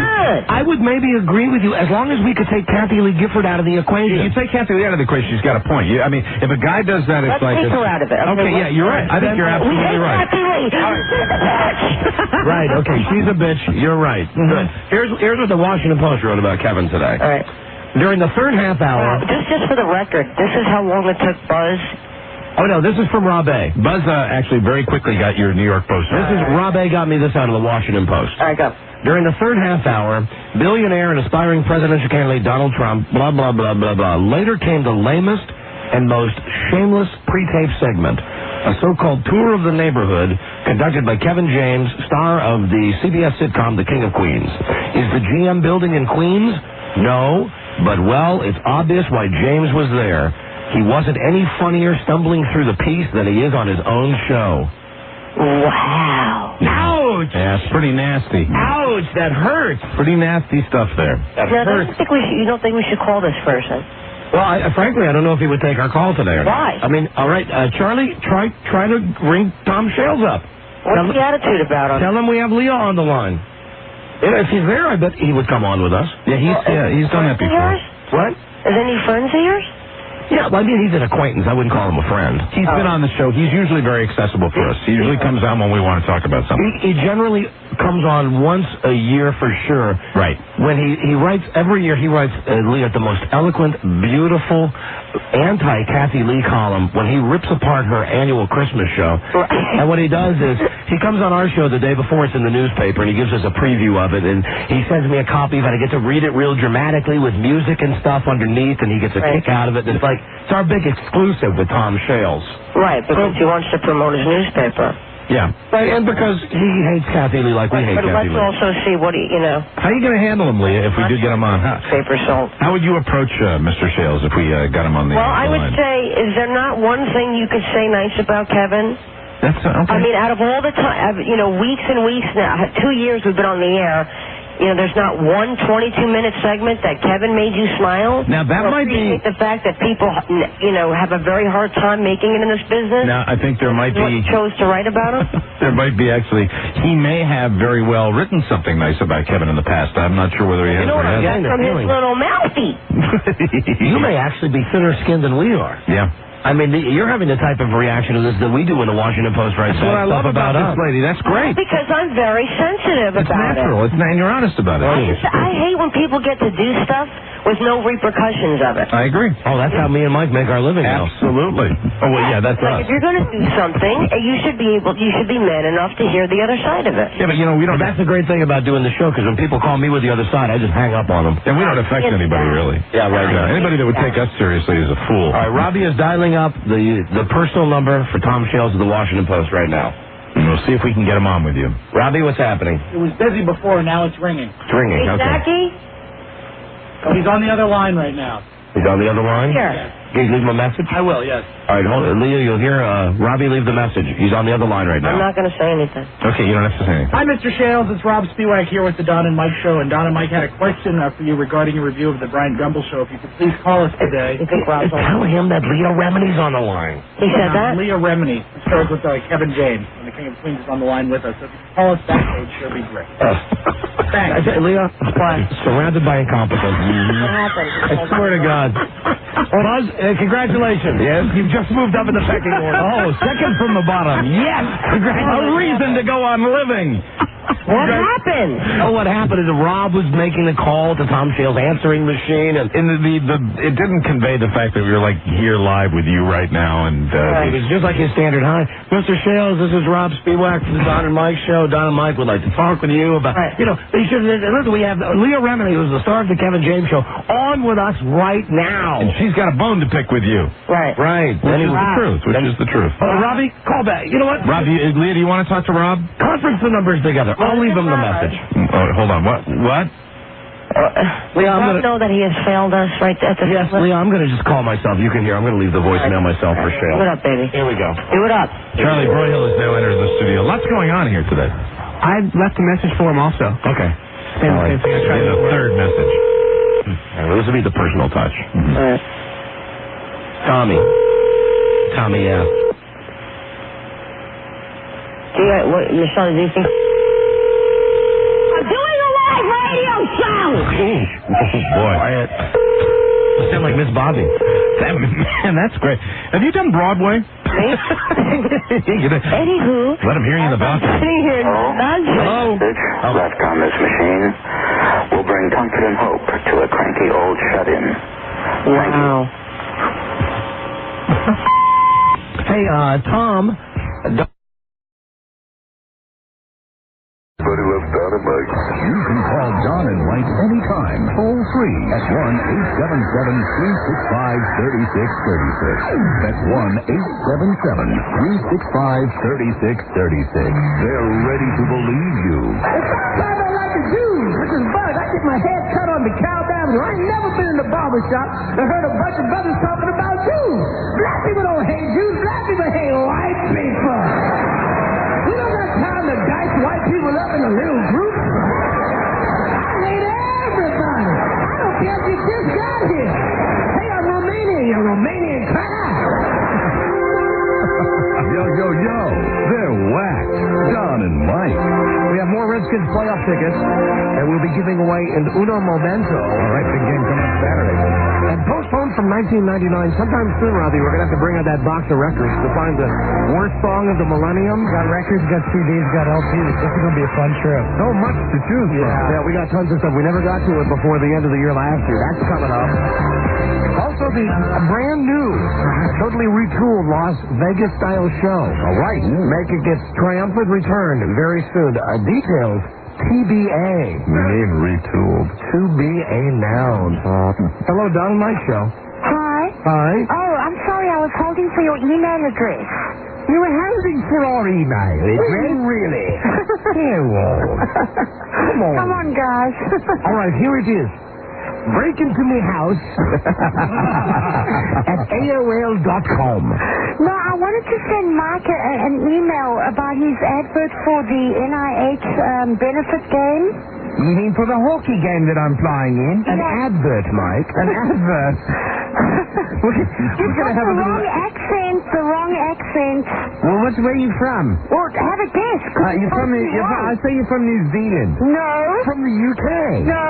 I'll say Australia. No. Okay, I'll say Green Bay. Now I'll say South Africa. Yes. South Africa. Really? Yes, I am. Well, that's great, but, that kind of business, call the main number. Well, I didn't have the main number. I was trying to win the Redskins ticket, but then I thought about the NIH thing. For the advert. Well, I wanted to tell Mike what a good thing he's doing. Well, thank you very much. We'll have it, but don't worry about the advert, because we'll have another advert at the end of the show for that. No, it's not an advert. I wanted to write and tell you that a good friend of mine who's 24 years old was diagnosed with cancer of the lymph nodes and went into NIH, and then I heard your advert, and I wanted to tell you what a good thing you were doing. Well, everybody's doing a good thing, so I heard you come out to see the benefit game, okay? I'm going to. Thanks, all right, Mike. thanks for listening to the advert. Thank you. God bless you. Well, you do so much, Mike, for so many. I do, Don. I just can't stop giving. And also, if you want to know why French people all over the world are called French frogs, it's on the internet. Of course it's on the internet. Okay. All right, baby. Goodbye. Thank you. Goodbye. Thank you very much. Look for the advert. The advert. The advert. Hello, Don and Mike Show. I want the tickets. Well, sit down and cross your legs. We're not giving them away now. When are you giving them away? Okay, first off, turn your radio down. Radio is off. No, now it's off. I think it's off. Definitely the radio is on, and we have like a bad cell phone also. Right. Just keep listening. If I tell you exactly when we're giving the tickets away, it kind of ruins the purpose of having a radio contest. Yes, I understand, but I have to get these tickets for my father. All right, well then, go into the bowl. Then you must keep listening to this show every single second. For those tickets. Yes, right. Thanks for hot coffee and cocoa, Mr. Thank you. Snyder. Goodbye. Mike, because we're going to the bowl. How long do you think before the first song? They have to win the first Redskins song about going to the Super Bowl? Yeah, they have to win Saturday and get to the second tier. They thought he was done, but Norv brought him back, and now, we're going to the bowl. Going to the bowl. Super Bowl. Skins. Last time the Skins went to the Super Bowl, about 1991. This town, D.C., was inundated. Absolutely. With the most ridiculous parody songs, including one that was a parody of Moni Moni, the Billy Idol song. Mm-hmm. And it was, boom, boom, boom, boom, boom. Going to the bowl, Super Bowl. So stupid. We spent almost a whole month on our show just goofing on that song every day. It was just, and you get that. With every successful football team, you will get the song. The inevitable song that goes along with it, and probably more than one, We thought we were done, but now we're back. With Brad Johnson, Gerald Green doing his part, Stephen has us believing. We've always loved you, Skins. We've always been their Skins. And now we're going back to the bowl, Thanks to Snyder. He's taking us higher. We're going all the way. Coming. Thanks to Trey. Oh, man. That's great. Our punter's a jerk. His name is friggin' Matt Turk. Oh, man. We're really rolling. Even Mike Nolan. Oh, don't get me wrong. I love the Redskins. They're my favorite team. But this town goes a little mental. Yeah, sure. You know, the Redskins fans have this jive persona of being the best football fans in the world. Sure. As a matter of fact, you're going to hear that now again. Oh, they're the greatest fans in the world. Now that the Redskins are back in the playoffs, the Redskins fans, again, will anoint themselves as the greatest fans in the world. Greatest fans in the NFL. Right, because it's easy to root for a team that wins all its games. They are the greatest fans when they're winning in the NFL. I agree. You know, that's the truth. When they're winning, they're the greatest fans in the NFL. Bar none. Nobody attaches to their team when they are winning better than the Redskins fans. But when the Redskins lose, it's not that people don't go to the games, because they go to the games. People have gone to the games regardless of the win or lose. Right. But when the Redskins lose, there's no excitement about the team. No. And the only thing they had to root for last year was impeach Norv. They were the greatest impeach Norv fans in the NFL. Right. With signs and everything. Right, that's right. It's great. It's great. People go mental now. They really. Don and Mike show. Hello. Yeah, I just want to know if you guys saw Theismann last night try to throw the ball on the national championship game. Oh, our friend Joe Theismann, I did see that. That was a very girly-like throw that he made. He robbed the guy of $1.5 million. He came up on the first throw and put it right through the middle. Yeah, the guy had to. You see the guy that? No, I didn't see that halftime. He made a sarcastic remark, actually. He's like, thanks a lot, Joe. To win $1 million, they had this guy from the stands who had to throw a football through. They had a giant, internet commercial now, a big Nokia cellular phone. Yep. This giant-sized, big-ass phone. Right. And had to throw the football right through the hole where you listen. Okay. So Theismann went up first, and because Theismann got it right through, it like blew the chance for this guy to win $2 million. So he really threw it through, huh? Yeah. Oh, man. So they won for 4. So typical of Joe, though. Yeah, I mean, if Joe's going to go off, he's going to throw it right through. Hey, and then he's going to give the guy a look. There, you think you can do it now? Yeah. Joe Theismann. That's his real name is Theismann. Yep. Yes, he actually changed the pronunciation of his name so that it would rhyme with Heisman. When he wanted to win the Heisman Trophy. Absolutely. Hello, Don, on my show. And Mike Patrick, the guy who works with his real name is Mike Petrick. God, I didn't know that either. Hello. Yeah, Don. Hello there. Hello. Yes, hi. Who's the guy? Who's the third guy in their booth now? The hell is the old guy. The old guy. Got a mental block. What's the guy's name? Yeah, Paul McGuire. Paul McGuire. Paul McQueer.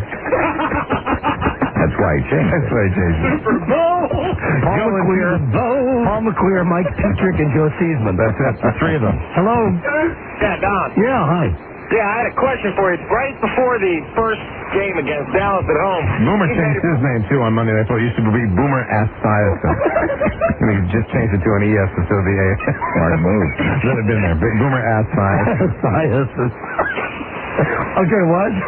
Okay, before the first Dallas game, you were making predictions on the pregame show as far as the final season record for the Redskins. Yes. And I couldn't remember. I think I predicted 10-6 there. First place of the NFC. Don, way to go, man. Thank you, NFC Championship? NFC Championship? First place, 10-6. How do you do it? Said Norvity, Coach of the Year. Yeah, Coach of the Year, something about Janet Reno being Google. But I didn't remember what you said on the air, but I do remember that's what you said to me in the office. You said they're going to go 10-6. Hello, Don Mike Show. Don and Wag, Radio God. Hello. Do you remember my favorite Redskin parody was Uptown Girl? Back in '83, they changed Uptown Girl to Super Bowl. We're going to the Super Bowl. I remember that one. Yuck. Those other guys will wonder what went wrong when they find themselves at 4th and long. They'll know what's wrong. I can't listen to that song without thinking Super Bowl. Thank you, my friend. Going to the Super Bowl. I think we played that one too, that Uptown Girl. I'm sure we did. Yeah. Hello, last call, Don and Mike Show. Hello. That's all right. Hold on a second. What am I doing? Is there somebody with hot coffee going to go for it? Hello.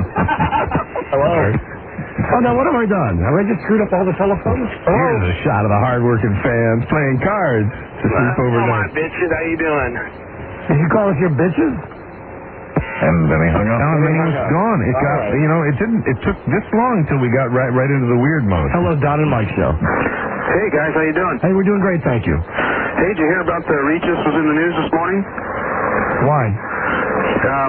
He was warming up a crowd for his millionaire show, and someone asked him what Kathy Lee was doing, and he said she's probably home giving Cody a bath, and Cody's getting old now, so he likes it. And that was in the news this morning that he's in trouble for that. Buzz, is that in the news? It was in the news. He's not in trouble for it, and he said she enjoys giving Cody a bath now that Cody's getting older. Oh, I got it mixed up. Another one of our junior journalists He was in trouble. Another one of our JJs out there. Don't you love it, Buzz, when you gather some of those stories together and a guy like this calls in 5 seconds before you're going to go on with the news and urinates all over it? It actually makes my job easier. Sorry, Buzz.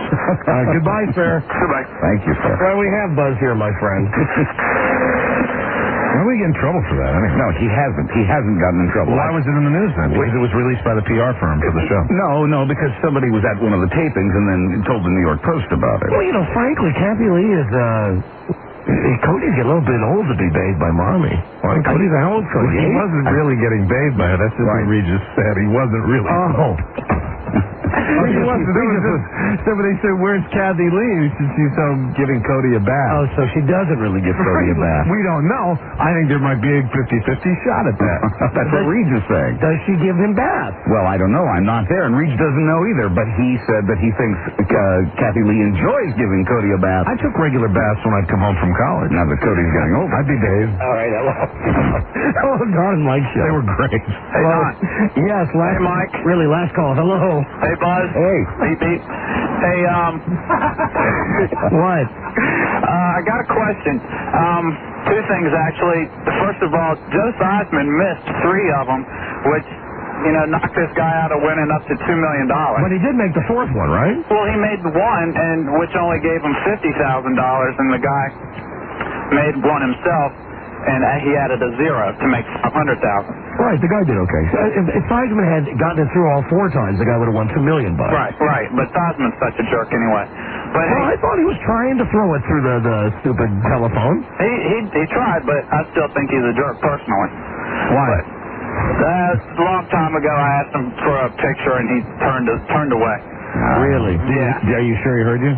Yeah, he did. But with this Cox Cable thing in Fairfax, if I get dishes like you guys have, will I be able to get Fox? Yeah. Really? Never asked me for a picture, though. And I don't want a picture of you, fat ass. But so you just dislike everybody. Well, you're all right. I like Howard Stern better. So you've got an axe to grind with a lot of people. Not you. Not you, Mike. Oh, Mike? Yeah, well, I like Billy West better than Mike. I have no idea what this guy's on. I don't know who he's talking about either, but you seem like an angry man. Right, no wonder Joe Theismann turned you down. Baba Booey. And now you're calling to say that. Baba Booey. Please, come on. Do you think you're the first asshole that's ever called this show? No, I've called this show many a times and said Baba Booey. Uh-huh. Do you remember me, Don? No. Toss your salad? What? Toss your salad? You seem to choke on that a little bit. But I guess you often do.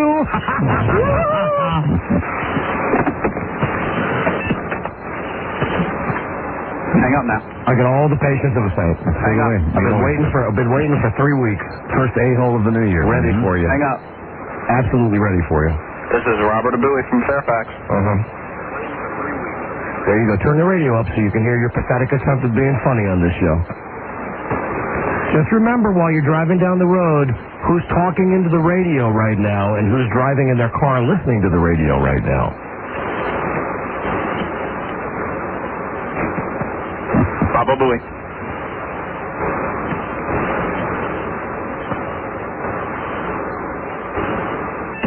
Baba Booey. But that has no effect on us. We can continue. We do have the patience of saints. Baba Booey. And you're the only guy who's paying for this. No effect on us. Keep turning your radio up. You're still on the radio. Makes no difference to me, man. Baba Booey. You're the guy that's going to have the cell bill this month of $100. Baba Booey. Mm-hmm. Baba Booey. Baba Booey. Baba Booey. Baba Booey. Asshole. Asshole says what? Oh, he's so original. He's so incredibly original with his material. I like all Howard Stern fans. How much says what? Fat ass as what? Like all Howard Stern fans. Uneducated. Aren't you the junior high dropout? You know a lot about me. Baba Booey. Now, you do seem to know a little bit about this show. Baba Booey.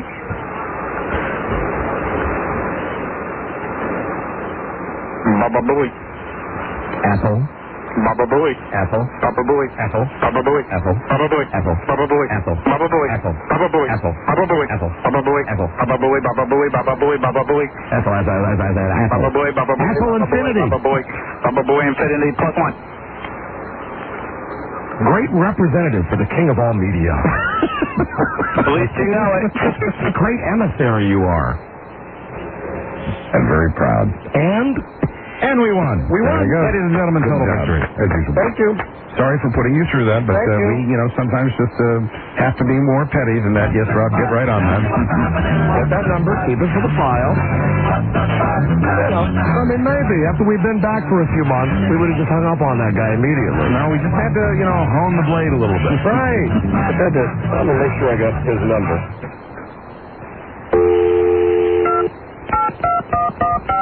Let me just make sure I have this prankster's phone number. And we appreciate him staying on as long as he did. Yeah. Not only did he have to pay for the call, but now we have his phone number. Right. And he hung up. Doesn't seem to be answering right now. And you hung up. All right, but he's still listening. Very good. Baba Booey show. Okay, we've got your number now. Okay. You do? Yep. Sure do. You had it forever. Yes, we do. You had it for a while. You had it last year. We had it last year. Did we really? Yeah. All right, Rob, file this under A. Thank you. All right. And we won. We just wanted to call. See, now we can hang up on you because we wanted to tell you that we actually did it. Buzzy, what is your lead story tonight? We haven't lost that since we went on vacation. Oh, damn, we're petty. Tonight, the first lady is the first to move out. Oh, right. That's right. Friday. But moving up for that job, right? Right, okay. And he's really moving along with her, right? He's really going to be visiting the house and staying with her. He'll be along next week or so. Did you hear he might move to Arkansas? Yeah, that he might want to run for governor of Arkansas again or something like that. My life is great.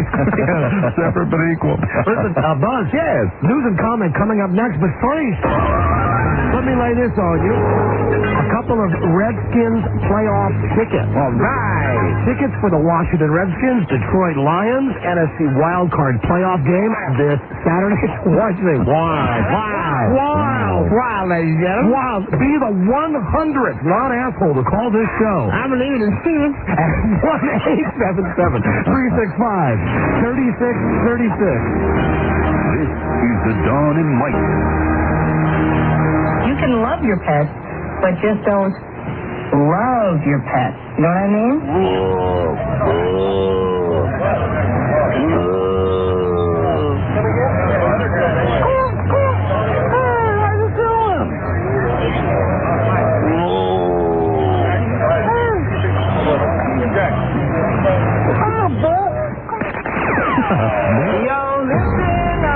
Show Mike and Don's on. It's like I feel because just backwards won this lead. I don't think I Hey.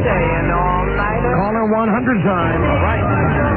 Give away these playoff tickets right now. Hello, Don and Mike Show. Hello, am I caller number 100? Yes, you are. Hey, all right. What is your name? My name is Kevin. I'm calling from Iowa City, Iowa. Oh, Kevin, I can't give you these playoff tickets because you don't live here. I have to live in town? Oh, Jesus Christ. You said that. Yeah, we said that before, John. Oh, I'm so sorry. That's all right. You're a very big fan of the show. That's okay. Hold on. Let me give you a prize, okay? Hold on a second. Great. A Nantucket Nectar's prize pack. All natural Nantucket Nectars. They're juice guys. I agree, Rob. It's a great prize. All right. Thank you. Hold the line, please. Thank you. Shut out. Hello, Don and Mike Show. Hello, am I call 100? Depends. Do you live in the D.C. area? Yes, I do. Yes, then you are caller 100. Congratulations. Thank you. Yeah, it's a new century full of the most excited winners on radio. Fantastic. Yes, you won the tickets. How do you feel about that? I feel wonderful. Yeah, baby. Okay, you've won tickets to the NFC Wildcard Playoff game this Saturday, courtesy of 1-800-Mattress. If you need a new mattress, call 1-800-Mattress. Thank you, my friend. Thank you. Thank you. Look for the guy picking his nose on the 50-yard line. Leave late, leave early. Buzz? Yes. Get right to news. All right, I'm telling you, I've watched people on TV stepping over each other, children eating their young to get these tickets. And that guy goes, yeah. We get the tickets, and first we get a guy from Iowa. And then we get a guy from D.C. who's like comatose. They're numb with excitement. baby. Hillary Clinton today became the first lady in history to move out of the White House before her husband. Hillary Clinton. She's moving, as you mentioned, so she'll be eligible to run for a Senate seat in New York State. Hillary Clinton. A spokeswoman says she'll try to be all settled in by the end of next week in time for a visit from her husband. But Bill Clinton. He actually flew up there this evening with her to help her move in. Yeah, that's all for show. Yeah, she won't be getting a visit, though. The Clintons.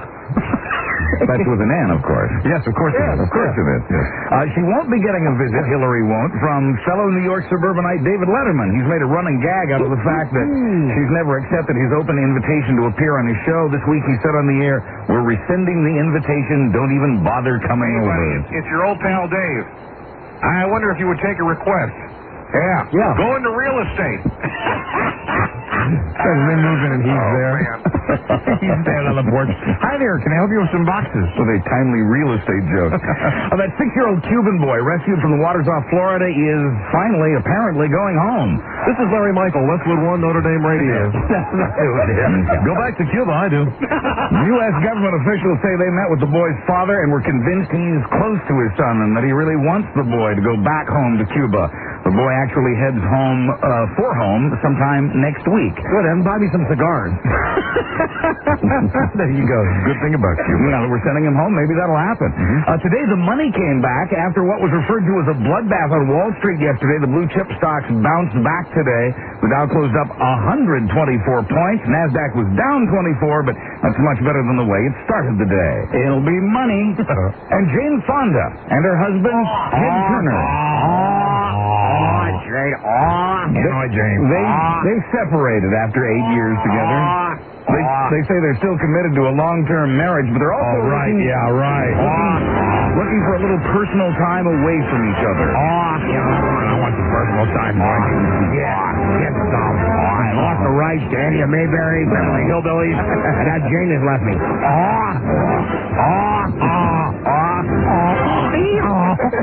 Do you know that that's true, that Ted Turner lost the rights to Andy and Mayberry? That's why they're getting separated. And to Beverly Hillbillies? And that's even more of a reason why they're getting separated. Lost the rights. Well, Ted... Wait, was that over the holiday that happened? January 1st. January 1st? He lost the right. He also lost the rights to Gomer Pyle. Really? Yeah. He's like losing the backbone of his schedule. He'll be lost without him. He'll got Gettysburg. That's right. As long as America remembers the Civil War, he'll have programming. Maybe series Gettysburg.